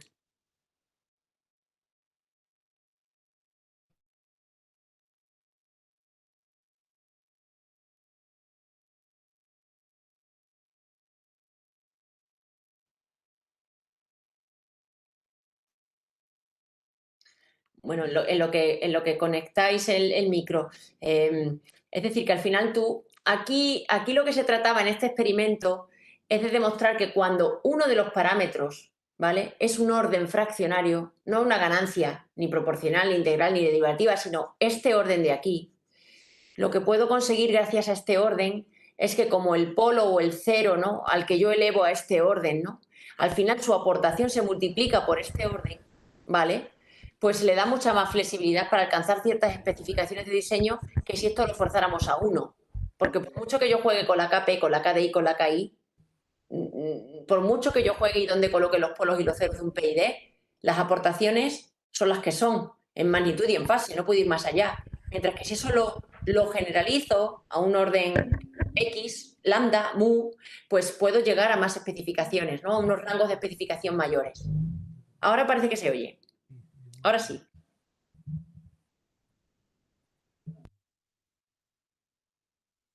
Al menos hay un ruidillo de fondo. ¿Desde aquí se oye? Ahora, perfecto, Sí. perfecto, ahora sí. Este micro igual.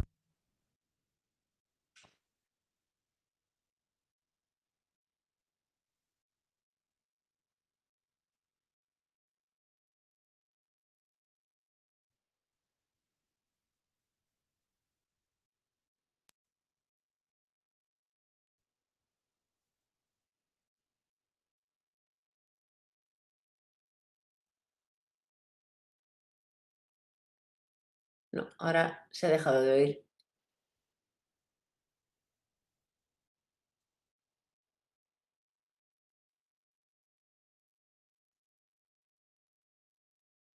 Si te hablamos desde ahí... Ahora, perfecto. A ver, habla Sí, desde sí, ahí. sí. A ver si oyes a los del público. Perfecto, ahora sí. Fenomenal. ¿Ha quedado clara la cuestión? Sí. Vale. Gracias. Nada, aquí. Más preguntas. Has dicho que habéis usado un brazo blando para hacer algunas pruebas y tal. ¿Qué ventajas y qué desventajas ves el usar un brazo blando a un brazo articulado normal, que son más rígidos? ¿Y en qué tareas crees que funcionarían mejor los brazos blandos y en qué tareas funcionarían peor que los brazos articulados? Bueno, pues ahí los veis, ¿no? Es un poco, la idea de esto es utilizarlos como robots de inspección. Aquí trabajamos mucho en temas de robótica civil, haciendo túneles y tuneladoras y bla, bla, bla. Entonces, para todo lo que es inspeccionar entornos confinados, pues uno de los problemas que se ha tenido en uno de los proyectos anteriores era que el robot inspector o de inspección era rígido, entonces se quedaba atascado continuamente, ¿no? ¿Cómo metes tú algo rígido en un agujero? Pues necesitas que tenga una elasticidad para doblarse y adaptarse mejor al espacio confinado, ¿no? Entonces ahí podemos, desde luego, tener una ventaja, porque evidentemente pues podemos diseñarlos para que se adapten al entorno, ¿no?, y para que no se queden atascados. Yo creo que es una de las principales ventajas. Luego, sobre todo que cuando hablamos de interacción humano-robot, y digo humano-robot como robot-entorno, pues me interesa que ese contacto sea compliance, ¿no? Compliant, lo que ahora se llama adaptativo, ¿no? Es decir, que yo intento que esa aproximación, ese contacto, pues sea suave, que el material absorba la vibración, absorba el golpe, ¿no? Entonces, bueno, pues según qué aplicaciones, donde me interese realmente una absorción muy grande, que no me implique muchísima fuerza, pero sí mayor maniobrabilidad, pues puedo trabajar mucho con el diseño, por ejemplo, en la densidad del material, la forma, ¿no? Para que pues realmente eso se meta ahí como un gusanillo y con la camarita en el extremo y mire, ¿no? Y luego lo pueda sacar fácil, ¿no? Esa es un poco la idea, ¿no? Yo creo que para esas tareas es obvio hasta cierto punto, porque luego siempre necesitas la rigidez para otras cosas, ¿no? Pero bueno, es obvio que quizás unos materiales blandos y deformables pues nos puedan dar mejor solución, ¿no? En cuanto a seguridad y también en cuanto a robustez. Porque ya te digo, el quedarse atascado por ahí, pues no es conveniente, ¿no? Yo te digo, por ejemplo, en qué están usando estos brazos. No estos, porque estos son nuestros y estos no los usamos para eso, ¿no? Pero, por ejemplo, en Pisa están usándolos un concepto de robot un poquito alejado a este, pero en el fondo como un gusano, y en lugar de estar actuado con tendones, por dentro lo que llevan son unos tubitos neumáticos. Entonces son como unos discos paralelos, un montón de discos, y luego pues tres tubitos con aire, ¿no? En los extremos, ¿no? Así equidistantes, de manera que cuando yo meto aire comprimido, los tubos se comprimen y al comprimirse los tubos, pues esa estructura que es como este juego este juego que hay con los aritos, ¿no? Así como tipo muelle, pues se dobla, ¿no? Y se flecta. Entonces, jugando con la presión de cada una de las cámaras de aire, pues consigo orientar y extender o colapsar más el gusano, ¿no? Bueno, pues esto que estuvimos en PISA ahí controlándolo y tal, y ha dado buenos resultados el control fraccionario de esto, porque ellos lo tenían en lazo abierto. Ellos el control casi que le tienen alergia. Trabajan mucho por lo que llaman movimientos reflejos, ¿no? Bueno, entonces, bueno, pues ellos ahora lo están usando de ducha, como si fuera una ducha, una manguera para duchar a personas discapacitadas. Imaginaos esta manguera cayendo del techo del baño, de manera que pues pones en el extremo una esponja y tú la orientas y eres capaz de, pues por una persona discapacitada, pues ducharle, ¿no? Bueno, eso es algo que están haciendo y de hecho, bueno, hemos organizado ahora un workshop en Singapur y allí lo van a mostrar, ¿no? Entonces, bueno, pues al final se trata de esto, de estructuras muy deformables que no hagan daño, que sean capaces de doblarse y de llegar a espacios un tanto recónditos, que para hacerlo con un robot rígido necesitaríamos muchísimos grados de libertad, muchísimos, mientras que aquí los grados de libertad son casi infinitos, pero concentrados en un solo cuerpo elástico, ¿no? No sé si he respondido a tu cuestión. Sí, gracias. Yo tengo una curiosidad, Concha. Dime. Cuando has hablado de Teo, bueno, hemos visto que el cuello ya habéis aplicado este tipo de articulaciones, también en un codo. ¿Tenéis pensado en reemplazar más tipos de articulaciones? ¿Y crees que se podría construir un robot humanoide bípedo y tener un control mediante este tipo de articulaciones para que fuera capaz de caminar? Bueno, de hecho estamos rediseñando a Teo. Bueno, no rediseñándolo, hemos empezado con un robot nuevo porque Teo ya está viejete y bueno, pues tiene sus limitaciones mecánicas sobre todo y por más que queremos, pues ya no da más de sí, ¿no? Aunque le reemplacemos cosas rígidas por blandas, no se trata de eso, ¿no? Entonces lo que hemos ideado es un nuevo robot que no sabemos cuántos años nos va a llevar construirlo, porque Teo nos llevó unos cuantos, donde la columna vertebral es entera, o sea, es una columna vertebral blanda, es como esto, sería como un ET, ¿no? Como ET, como esa columna ahí de ET, con dos piernas, evidentemente para la locomoción bípeda, para las piernas necesitamos rigidez. Entonces, bueno, pues la idea estamos ahí viendo con qué tipo de materiales, para que podamos controlar pues la compresión en algún momento que necesitemos más rigidez o menos. No es fácil, o sea, el tema de las piernas no lo veo tan rápido, ¿no? Porque requerimos mucha más robustez de la que nos pueda dar algún material, ¿no? Y desde luego, si elegimos un material blando, desde luego tiene que tener la capacidad de colapsarse, es decir, de cómo sea, lo mismo que hay articulaciones de rigidez variable, ¿no? Que esto ya se estudia y está claro, mecánicamente pues tú puedes hacer que entre un muelle, que entre otro, ¿no? Con más o menos compresión y según, según la aplicación, de repente tu articulación tiene menos rigidez o tiene más rigidez y es la misma, pues también se pueden estudiar este tipo de cosas, ¿no? Con articulaciones blandas. Pero bueno, mecánicamente sí que lo sabemos hacer, pero a lo mejor con el material pues no es tan evidente hacerlo, no es tan rápido, ¿no? Como qué material elegimos y cómo lo tratamos para que de repente una parte se vuelva rígida y de repente parezca que esas dos piernas son rígidas y luego sean blandiblue, yo qué sé, no, pues no es tan fácil. Pero estamos en ello, ¿eh? O sea que bueno, estamos dándole vueltas, estamos dándole vueltas. Por ahora no he visto nada en robótica blanda que sea equiparable a las articulaciones de, de rigidez variable. Al mismo nivel, ¿eh? Luego sí que es verdad que en la microescala te encuentras un montón de aplicaciones, pero claro, la microescala a mí no me sirve. Yo necesito un robot de tamaño real y que aguante los 70 kilos o 60 que puede aguantar ahora mismo Teo. Uf, no es fácil, ¿no? Pero vamos, en cuanto a brazos y columna, sí que queremos que sea un tipo ET, así más o menos.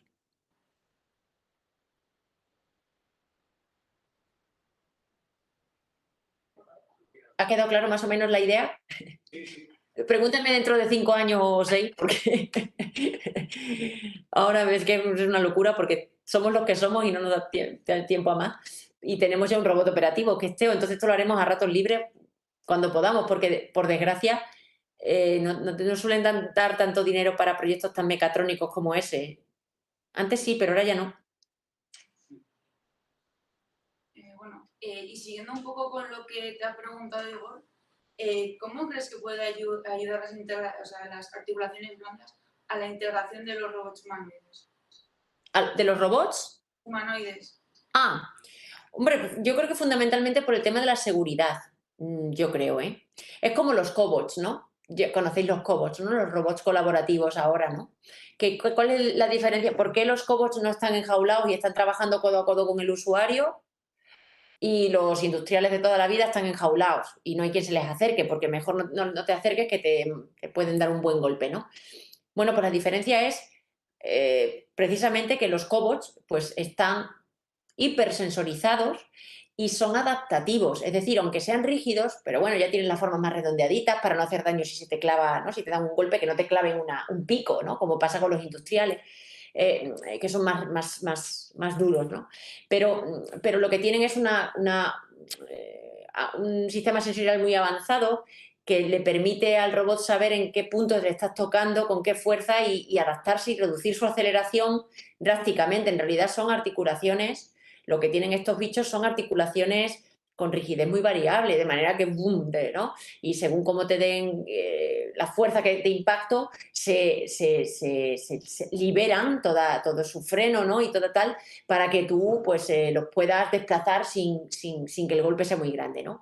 Bueno, pues esto que se hace de una forma muy artificial, ¿no? Es decir, muy artificial, de hacer una mecánica pues muy robusta, ¿no? Que yo sea capaz de desacelerar y bla, bla, bla, bla, bla, bla, bla, pues lo podemos también conseguir desde el punto de vista del material, ¿vale? Entonces, en esto es lo que yo creo que los robots humanoides, pues blandos, como cualquier otro tipo de robot, me da igual, ¿no?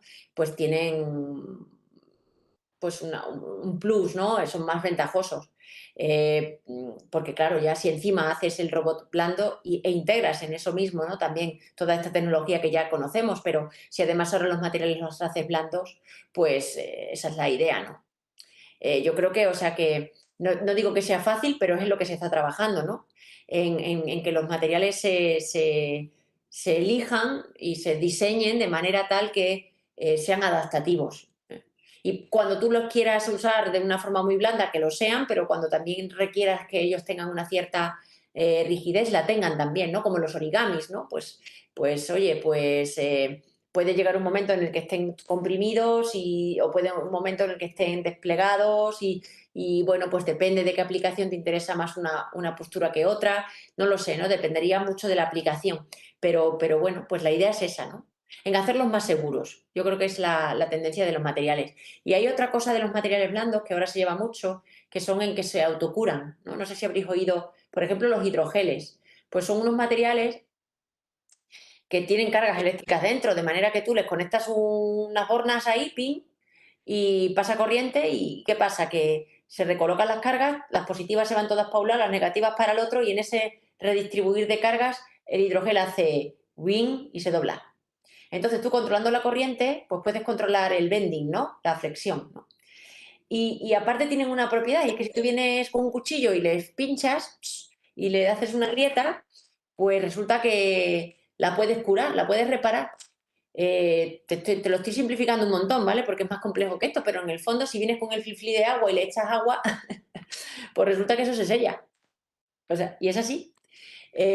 O a través de corrientes, ¿no? Es decir, que es un material que tiene muchas ventajas. Ahora, no le hagas cargar mucha carga, porque entonces no puede, ¿vale? Entonces, bueno, se están trabajando en muchas cosas y para según qué aplicación unos materiales son mejores que otros, pero bueno, nosotros que trabajamos en un ámbito muy desventajoso y es que queremos manipular cargas de forma precisa.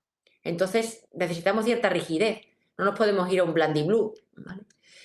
Hay gente que hace pulpoides, el octopus de Pisa, por ejemplo, pues han hecho un octopus y muy bien, pero no pretendas que el pulpo te mueva el objeto de forma precisa, porque lo que sí que hacen es que se lo pones aquí y con la pata ¡pum!, lo enrolla y lo mueve, hace un grasping así porque lo agarra y lo abraza, y sí, lo mueve y lo toca y lo abraza, pero no le pidas que posicione de forma precisa, ¿no? Porque no puede. Entonces, bueno, pues nosotros nos movemos en unas aplicaciones muy mecatrónicas, muy de precisión y muy de escala grande. Si reducimos la escala y las aplicaciones ya son otras, todavía creo que hay más ventajas de estos materiales, ¿no? ¿Sí, más o menos? Lo que yo te quería preguntar iba más en el ámbito de cómo, bueno, también la importancia de simular este tipo de articulaciones o bien robots blandos, eso. O sea, porque me ha llamado la atención de que igual es porque nos has querido mostrar resultados, pero no hemos visto nada de un entorno simulado, por ejemplo. ¿Es porque simular este tipo de articulaciones o de robots es muy complicado al ser blandos o sí, por otro motivo? No, bueno, sí, por supuesto, simulamos. A ver, en el fondo, lo que nosotros hacemos con los modelos analíticos, que tenemos el modelo de cinemática inversa y tal, pues eso lo puedes simular muy fácil en MATLAB, ¿no? Porque tú tienes una cadena cinemática donde tú dices tal posición angular de los motores, significa que como los motores están conectados a los tendones, tanto giro de un motor es tanto recogimiento de un tendón, tanta longitud que cambia de un tendón. Y sabiendo los tres tendones, la configuración lineal de cada tendón, ya sé en qué pose tengo el cuello, ¿no? Qué inclinación y qué orientación. Eso es una cadena cinemática relativamente fácil y la puedo simular en MATLAB mismo si quiero, ¿no? Y yo puedo ver cómo cambia la pose cambiando las posiciones angulares de cada uno de los motores que actúan sobre el cuello, que son 3. Vale. Ahora bien, tú dirás, ya, pero ahí hay un material elástico que se dobla, ¿no? Entonces, evidentemente, ¿qué hacemos? Pues utilizamos un software que se llama SOFA, no sé si lo conocéis, es gratuito, lo podéis probar. Y SOFA, como se intuye, ¿no? De soft, permite animaciones de elementos de cuerpos blandos, ¿vale? Entonces ahí lo que hacemos es, hemos metido el modelo del tablerone del Toblerone, y le hemos dicho dónde están los puntos de actuación, le hemos dicho que hay 3 tendones dentro y tiramos de ellos. Entonces podemos ver cómo se deforma y el propio software es capaz de darte los puntos calientes, ¿no? Dónde están sometiéndose a más esfuerzo, en qué partes de la estructura, etcétera, etcétera, etcétera, ¿no? Entonces tú tienes el mapa ahí de colores y tú ya ves si para la densidad que tú has diseñado y que estás simulando eso funciona mejor o peor, si la curvatura de flexión es constante o no, ¿vale? Entonces eso lo hemos hecho. Ahora bien, tenemos ciertas dificultades porque es muy difícil en SOFA configurar el material. El SOFA te va a pedir unos parámetros de configuración del material que difícilmente te lo ofrecen los fabricantes. Yo voy a comprar este hilo de impresora 3D y por mucho que yo vea en las especificaciones, pues no encuentro esos parámetros que me pide SOFA para configurar el material. Entonces, entre que te dan pocos parámetros realmente los fabricantes y que los que te dan no, no son los que te pide Sofa, vamos un poco dando palos de ciego, ¿no? Pero bueno, estamos en ello. De hecho, ahora estamos diseñando una nueva plataforma y ya la estamos simulando en Sofa. Entonces, bueno, pues por supuesto que es un temazo ese, ¿eh? Es un tema. De hecho, queríamos hacer un doctorado industrial con una empresa que se dedica a la simulación y lo que nos preguntaba era, dice, oye, ¿os ayudamos? Si me dais un simulador para esto y yo te saco datos y te doy el diseño que tú necesitas para lo que tú quieras, porque lo itero con la inteligencia artificial y tal, y yo te doy la mejor morfología de la estructura, pero eso lo sé hacer, pero necesito el software donde simulemos el brazo. Digo, pues todavía danos un poco más de tiempo porque con Sofa directamente no lo vamos a poder hacer. Le conté un poco Sofa, lo han estado mirando y no reúne, ¿no?, los requisitos. Entonces, bueno, ahí estamos. Ahora en este workshop yo tengo la esperanza, porque este workshop hay una parte que es de engine, de todo lo que es pues motores de simulador, de simulación, y espero aprender mucho de ahí y empezar a trabajar más seriamente en lo que es el modelo ¿no?, el modelo real en simulación de estas articulaciones. Muy interesante tu pregunta. Muchas gracias. Como veis, aquí hay mucho que hacer, ¿eh? Si os aburrís, aquí hay campo, ¿eh? Vamos, si os aburrís me refiero a que si os interesa, aquí desde luego podéis trabajar en este ámbito de la robótica blanda en muchísimas cosas. Yo tengo una pregunta, Concha. Dime. Primero, agradecerte la charla porque la verdad es que me ha encantado. Parece que ahora sin inteligencia y sin métodos de inteligencia artificial o sin deep learning por lo menos no se puede hacer nada, y nos has demostrado que con los métodos, voy a decir clásicos entre comillas, bueno, pues se pueden conseguir unos resultados espléndidos. Sí, muchas gracias. Una cuestión, en el primer modelo que has puesto, en que nos has explicado la cosa fraccionaria y demás, teníais un grado de libertad, pero luego dos. ¿Cómo pasáis de 1 a 2? ¿Simplemente replicáis el modelo en otro eje con otro actuador o...? Sí, bueno, a ver, aquí ellos tenían ¿no? Pues bueno, pues a través de actuadores lineales, que requiere mucho más espacio, porque claro, tienes que tirar, en fin, como veis, esto es un pedazo de bicho en el laboratorio, ¿vale? Luego escalar esto y integrarlo en un robot, pues es un lío, porque tenemos que irnos más a motores de rotación, ¿no?, a movimientos rotativos, ¿no?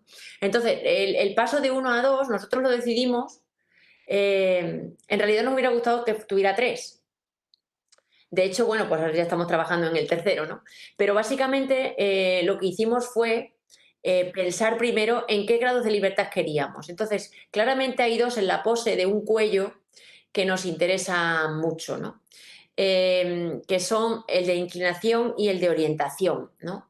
Es verdad que este de rotación así como tal, bueno, también puede estar bien, ¿no? Pero lo podría conseguir a lo mejor con 3 tendones también, ¿no?, tirando más, etcétera, ¿no? Pero en realidad lo que nosotros hemos buscado sobre todo eran esos 2, porque luego le podemos poner aquí en el cuello le podemos poner podemos montar el cuello en un eje y que el eje gire y ya está, no hace falta complicarse la asistencia, ¿no? Pero básicamente lo que queríamos era doblarlo, más que rotar así, ¿no? Y esa torsión además no es fácil en un material elástico, ¿vale? Esta torsión para rotarlo pues no es fácil, ¿no? Tiene muchas limitaciones. Entonces lo que queríamos era que tuviera esos 2, porque era lo que más juego nos daba, ¿no?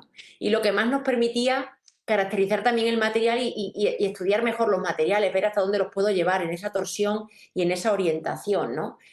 No, es un poco lo que estoy haciendo con mi cuello. Entonces ahí lo que dijimos es, si quiero una pose dada por 2 coordenadas o por 2 componentes, mejor que coordenadas, orientación e inclinación, pues lo que hicimos fue pues ir a los estudios cinemáticos teóricos básicos de toda la vida y que nos dijeran para una estructura de este tipo, ¿no?, pues el número de tendones que necesitamos. En realidad es como un robot paralelo. Entonces, pues te dicen, pues 3 tendones, el mínimo para conseguir esos grados de libertad, ¿no? Y así fue como lo hicimos. O sea, bueno. Luego pensamos en un tercero que sería la compresión.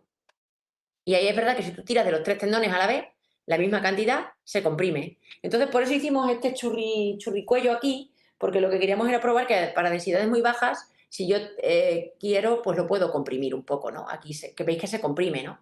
De hecho, mirad aquí. Pero lo que pasa es que, bueno, esto al final tampoco veíamos demasiado la utilidad de comprimir. Ahí, ¿no? Bueno, y veis que no es tan fácil, ¿no? Porque aquí, bueno, es que está muy mal impreso, ¿no? Pero bueno, la idea era esto, que hacer así y así, ¿no? Entonces, bueno, pues se puede jugar con un tercero y demás, ¿no? Eso fue un poco la idea. Yo he comparado un poco con otros cuellos que hay y en general todos utilizan estos. Normalmente la tendencia es 3 tendones, no sé por qué, pero como que les gusta, a los robóticos nos gusta, si pensamos en el cuello nos gusta esa idea, ¿no? ¿Y al modelo analítico no le afectan los cambios de temperatura? Es decir, has dicho que al material le afecta la temperatura, ¿no? Pues porque la solidez por dentro es diferente. Claro. Vosotros lo percibís a la hora de sensorizar el modelo y recoger los datos. Sí. A la hora de controlarlo con el modelo no le afecta. No, porque el controlador es capaz de absorber eso. Tú imagínate que si por lo que sea, claro. ¿Cómo? Es el ruido que has incluido en las ecuaciones. Sí, de alguna manera sí, puede ser, pero más que ruido afecta al modelo, ¿no? Porque al final la relación que hay cambia, ¿no? Es decir, para la misma acción de citación, para el mismo escalón, ¿no? Que yo le digo, muévete tanto, muévete un escalón, y él se va a mover, ¿no? Va a llegar a un punto u otro en función de cómo se esté comportando el material. Si se ha desgastado mucho, pues yo qué sé, pues lo mismo para el mismo escalón de inclinación, pues cede un poquito más y te da más medida, ¿no? Pero como nosotros ahí ponemos la IMU y lo que hacemos luego con el control es corregir ese error, pues el lazo cerrado funciona bastante bien. Es decir, que con control funciona bien. Otra cosa es que tengamos que admitir que el modelo ha cambiado un poco. El controlador puede ser robusto y de hecho también hacemos una cosa que es control adaptativo. Es decir, porque el robusto significa, este es el modelo analítico, teórico, nominal, diseño el controlador. Y ahora, si hay pequeñas variaciones, el controlador las va a absorber, por lo que os he contado, ¿no? Pero si las variaciones ya no son pequeñas, pues lo que hago es que continuamente saco un modelo, ¿no? El control adaptativo es eso, mido y resintonizo el control para que controle con el nuevo modelo que he medido. Y esto es que ahí no hay nada de datos, ¿eh? Eso es un control adaptativo de toda la vida. Y también funciona muy bien, es decir, para rangos de variación, pues también lo enfrentamos muy bien. Entonces, desde el control, esto se puede controlar.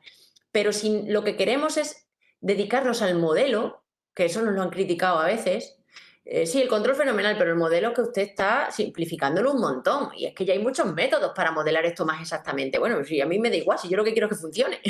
¿Para qué me voy a complicar la existencia, no? Parece que en los papers, si no pones ahí 40 ecuaciones dificilísimas, es que no has hecho nada. Bueno, pues yo eso lo critico, sinceramente, me parece que no es la vía, ¿no? Pero bueno, en paréntesis esto... bueno, sí, vamos a centrarnos un poquito más en el modelo. Y ahí es donde vemos que los modelos analíticos efectivamente son más rígidos, me cuesta más medir esas desviaciones, ¿no? Que si las hay, las absorbe el control, vale, pero si me olvido del control y quiero modelar, pues ahí me di cuenta que quizás sí que es verdad que un modelo basado en datos me da mucho más riqueza al modelo, pero con también sus problemas, porque ya te digo que el set de datos es muy variable también, ¿no? Y ahí interviene la temperatura, intervienen muchas cosas. La densidad del material, el offset. Poner esto recto, para empezar a trabajar, cuidado, ¿eh? Porque tú dices, ¿cómo lo pongo recto? Pues porque tiro de los tendones la misma cantidad de fuerza. Vale, mentira, porque tú tiras lo mismo y esto no está en la vertical. De repente haces un zoom y dices, uy, pues estoy exagerando, ¿no? Pero tirando de los tres iguales, esto está así. Bueno, un poquito más doblado, ¿no? Y eso afecta a la medida de la IMU y de todo. Entonces, es que esto no es repetitivo. Esto es lo que hay. Esto es lo que hay, ¿vale? Es un material blando muy caprichoso y que se comporta según le da cuando le da. Por muchas razones que se nos escapan. Entonces hemos atacado la calibración, la temperatura, que si ya llevamos mucho tiempo hacemos uno nuevo, qué tal, qué cual, y no, ¿vale? Bueno, reducimos errores, pero no los eliminamos del todo. A lo mejor pues conseguimos modelos con un fit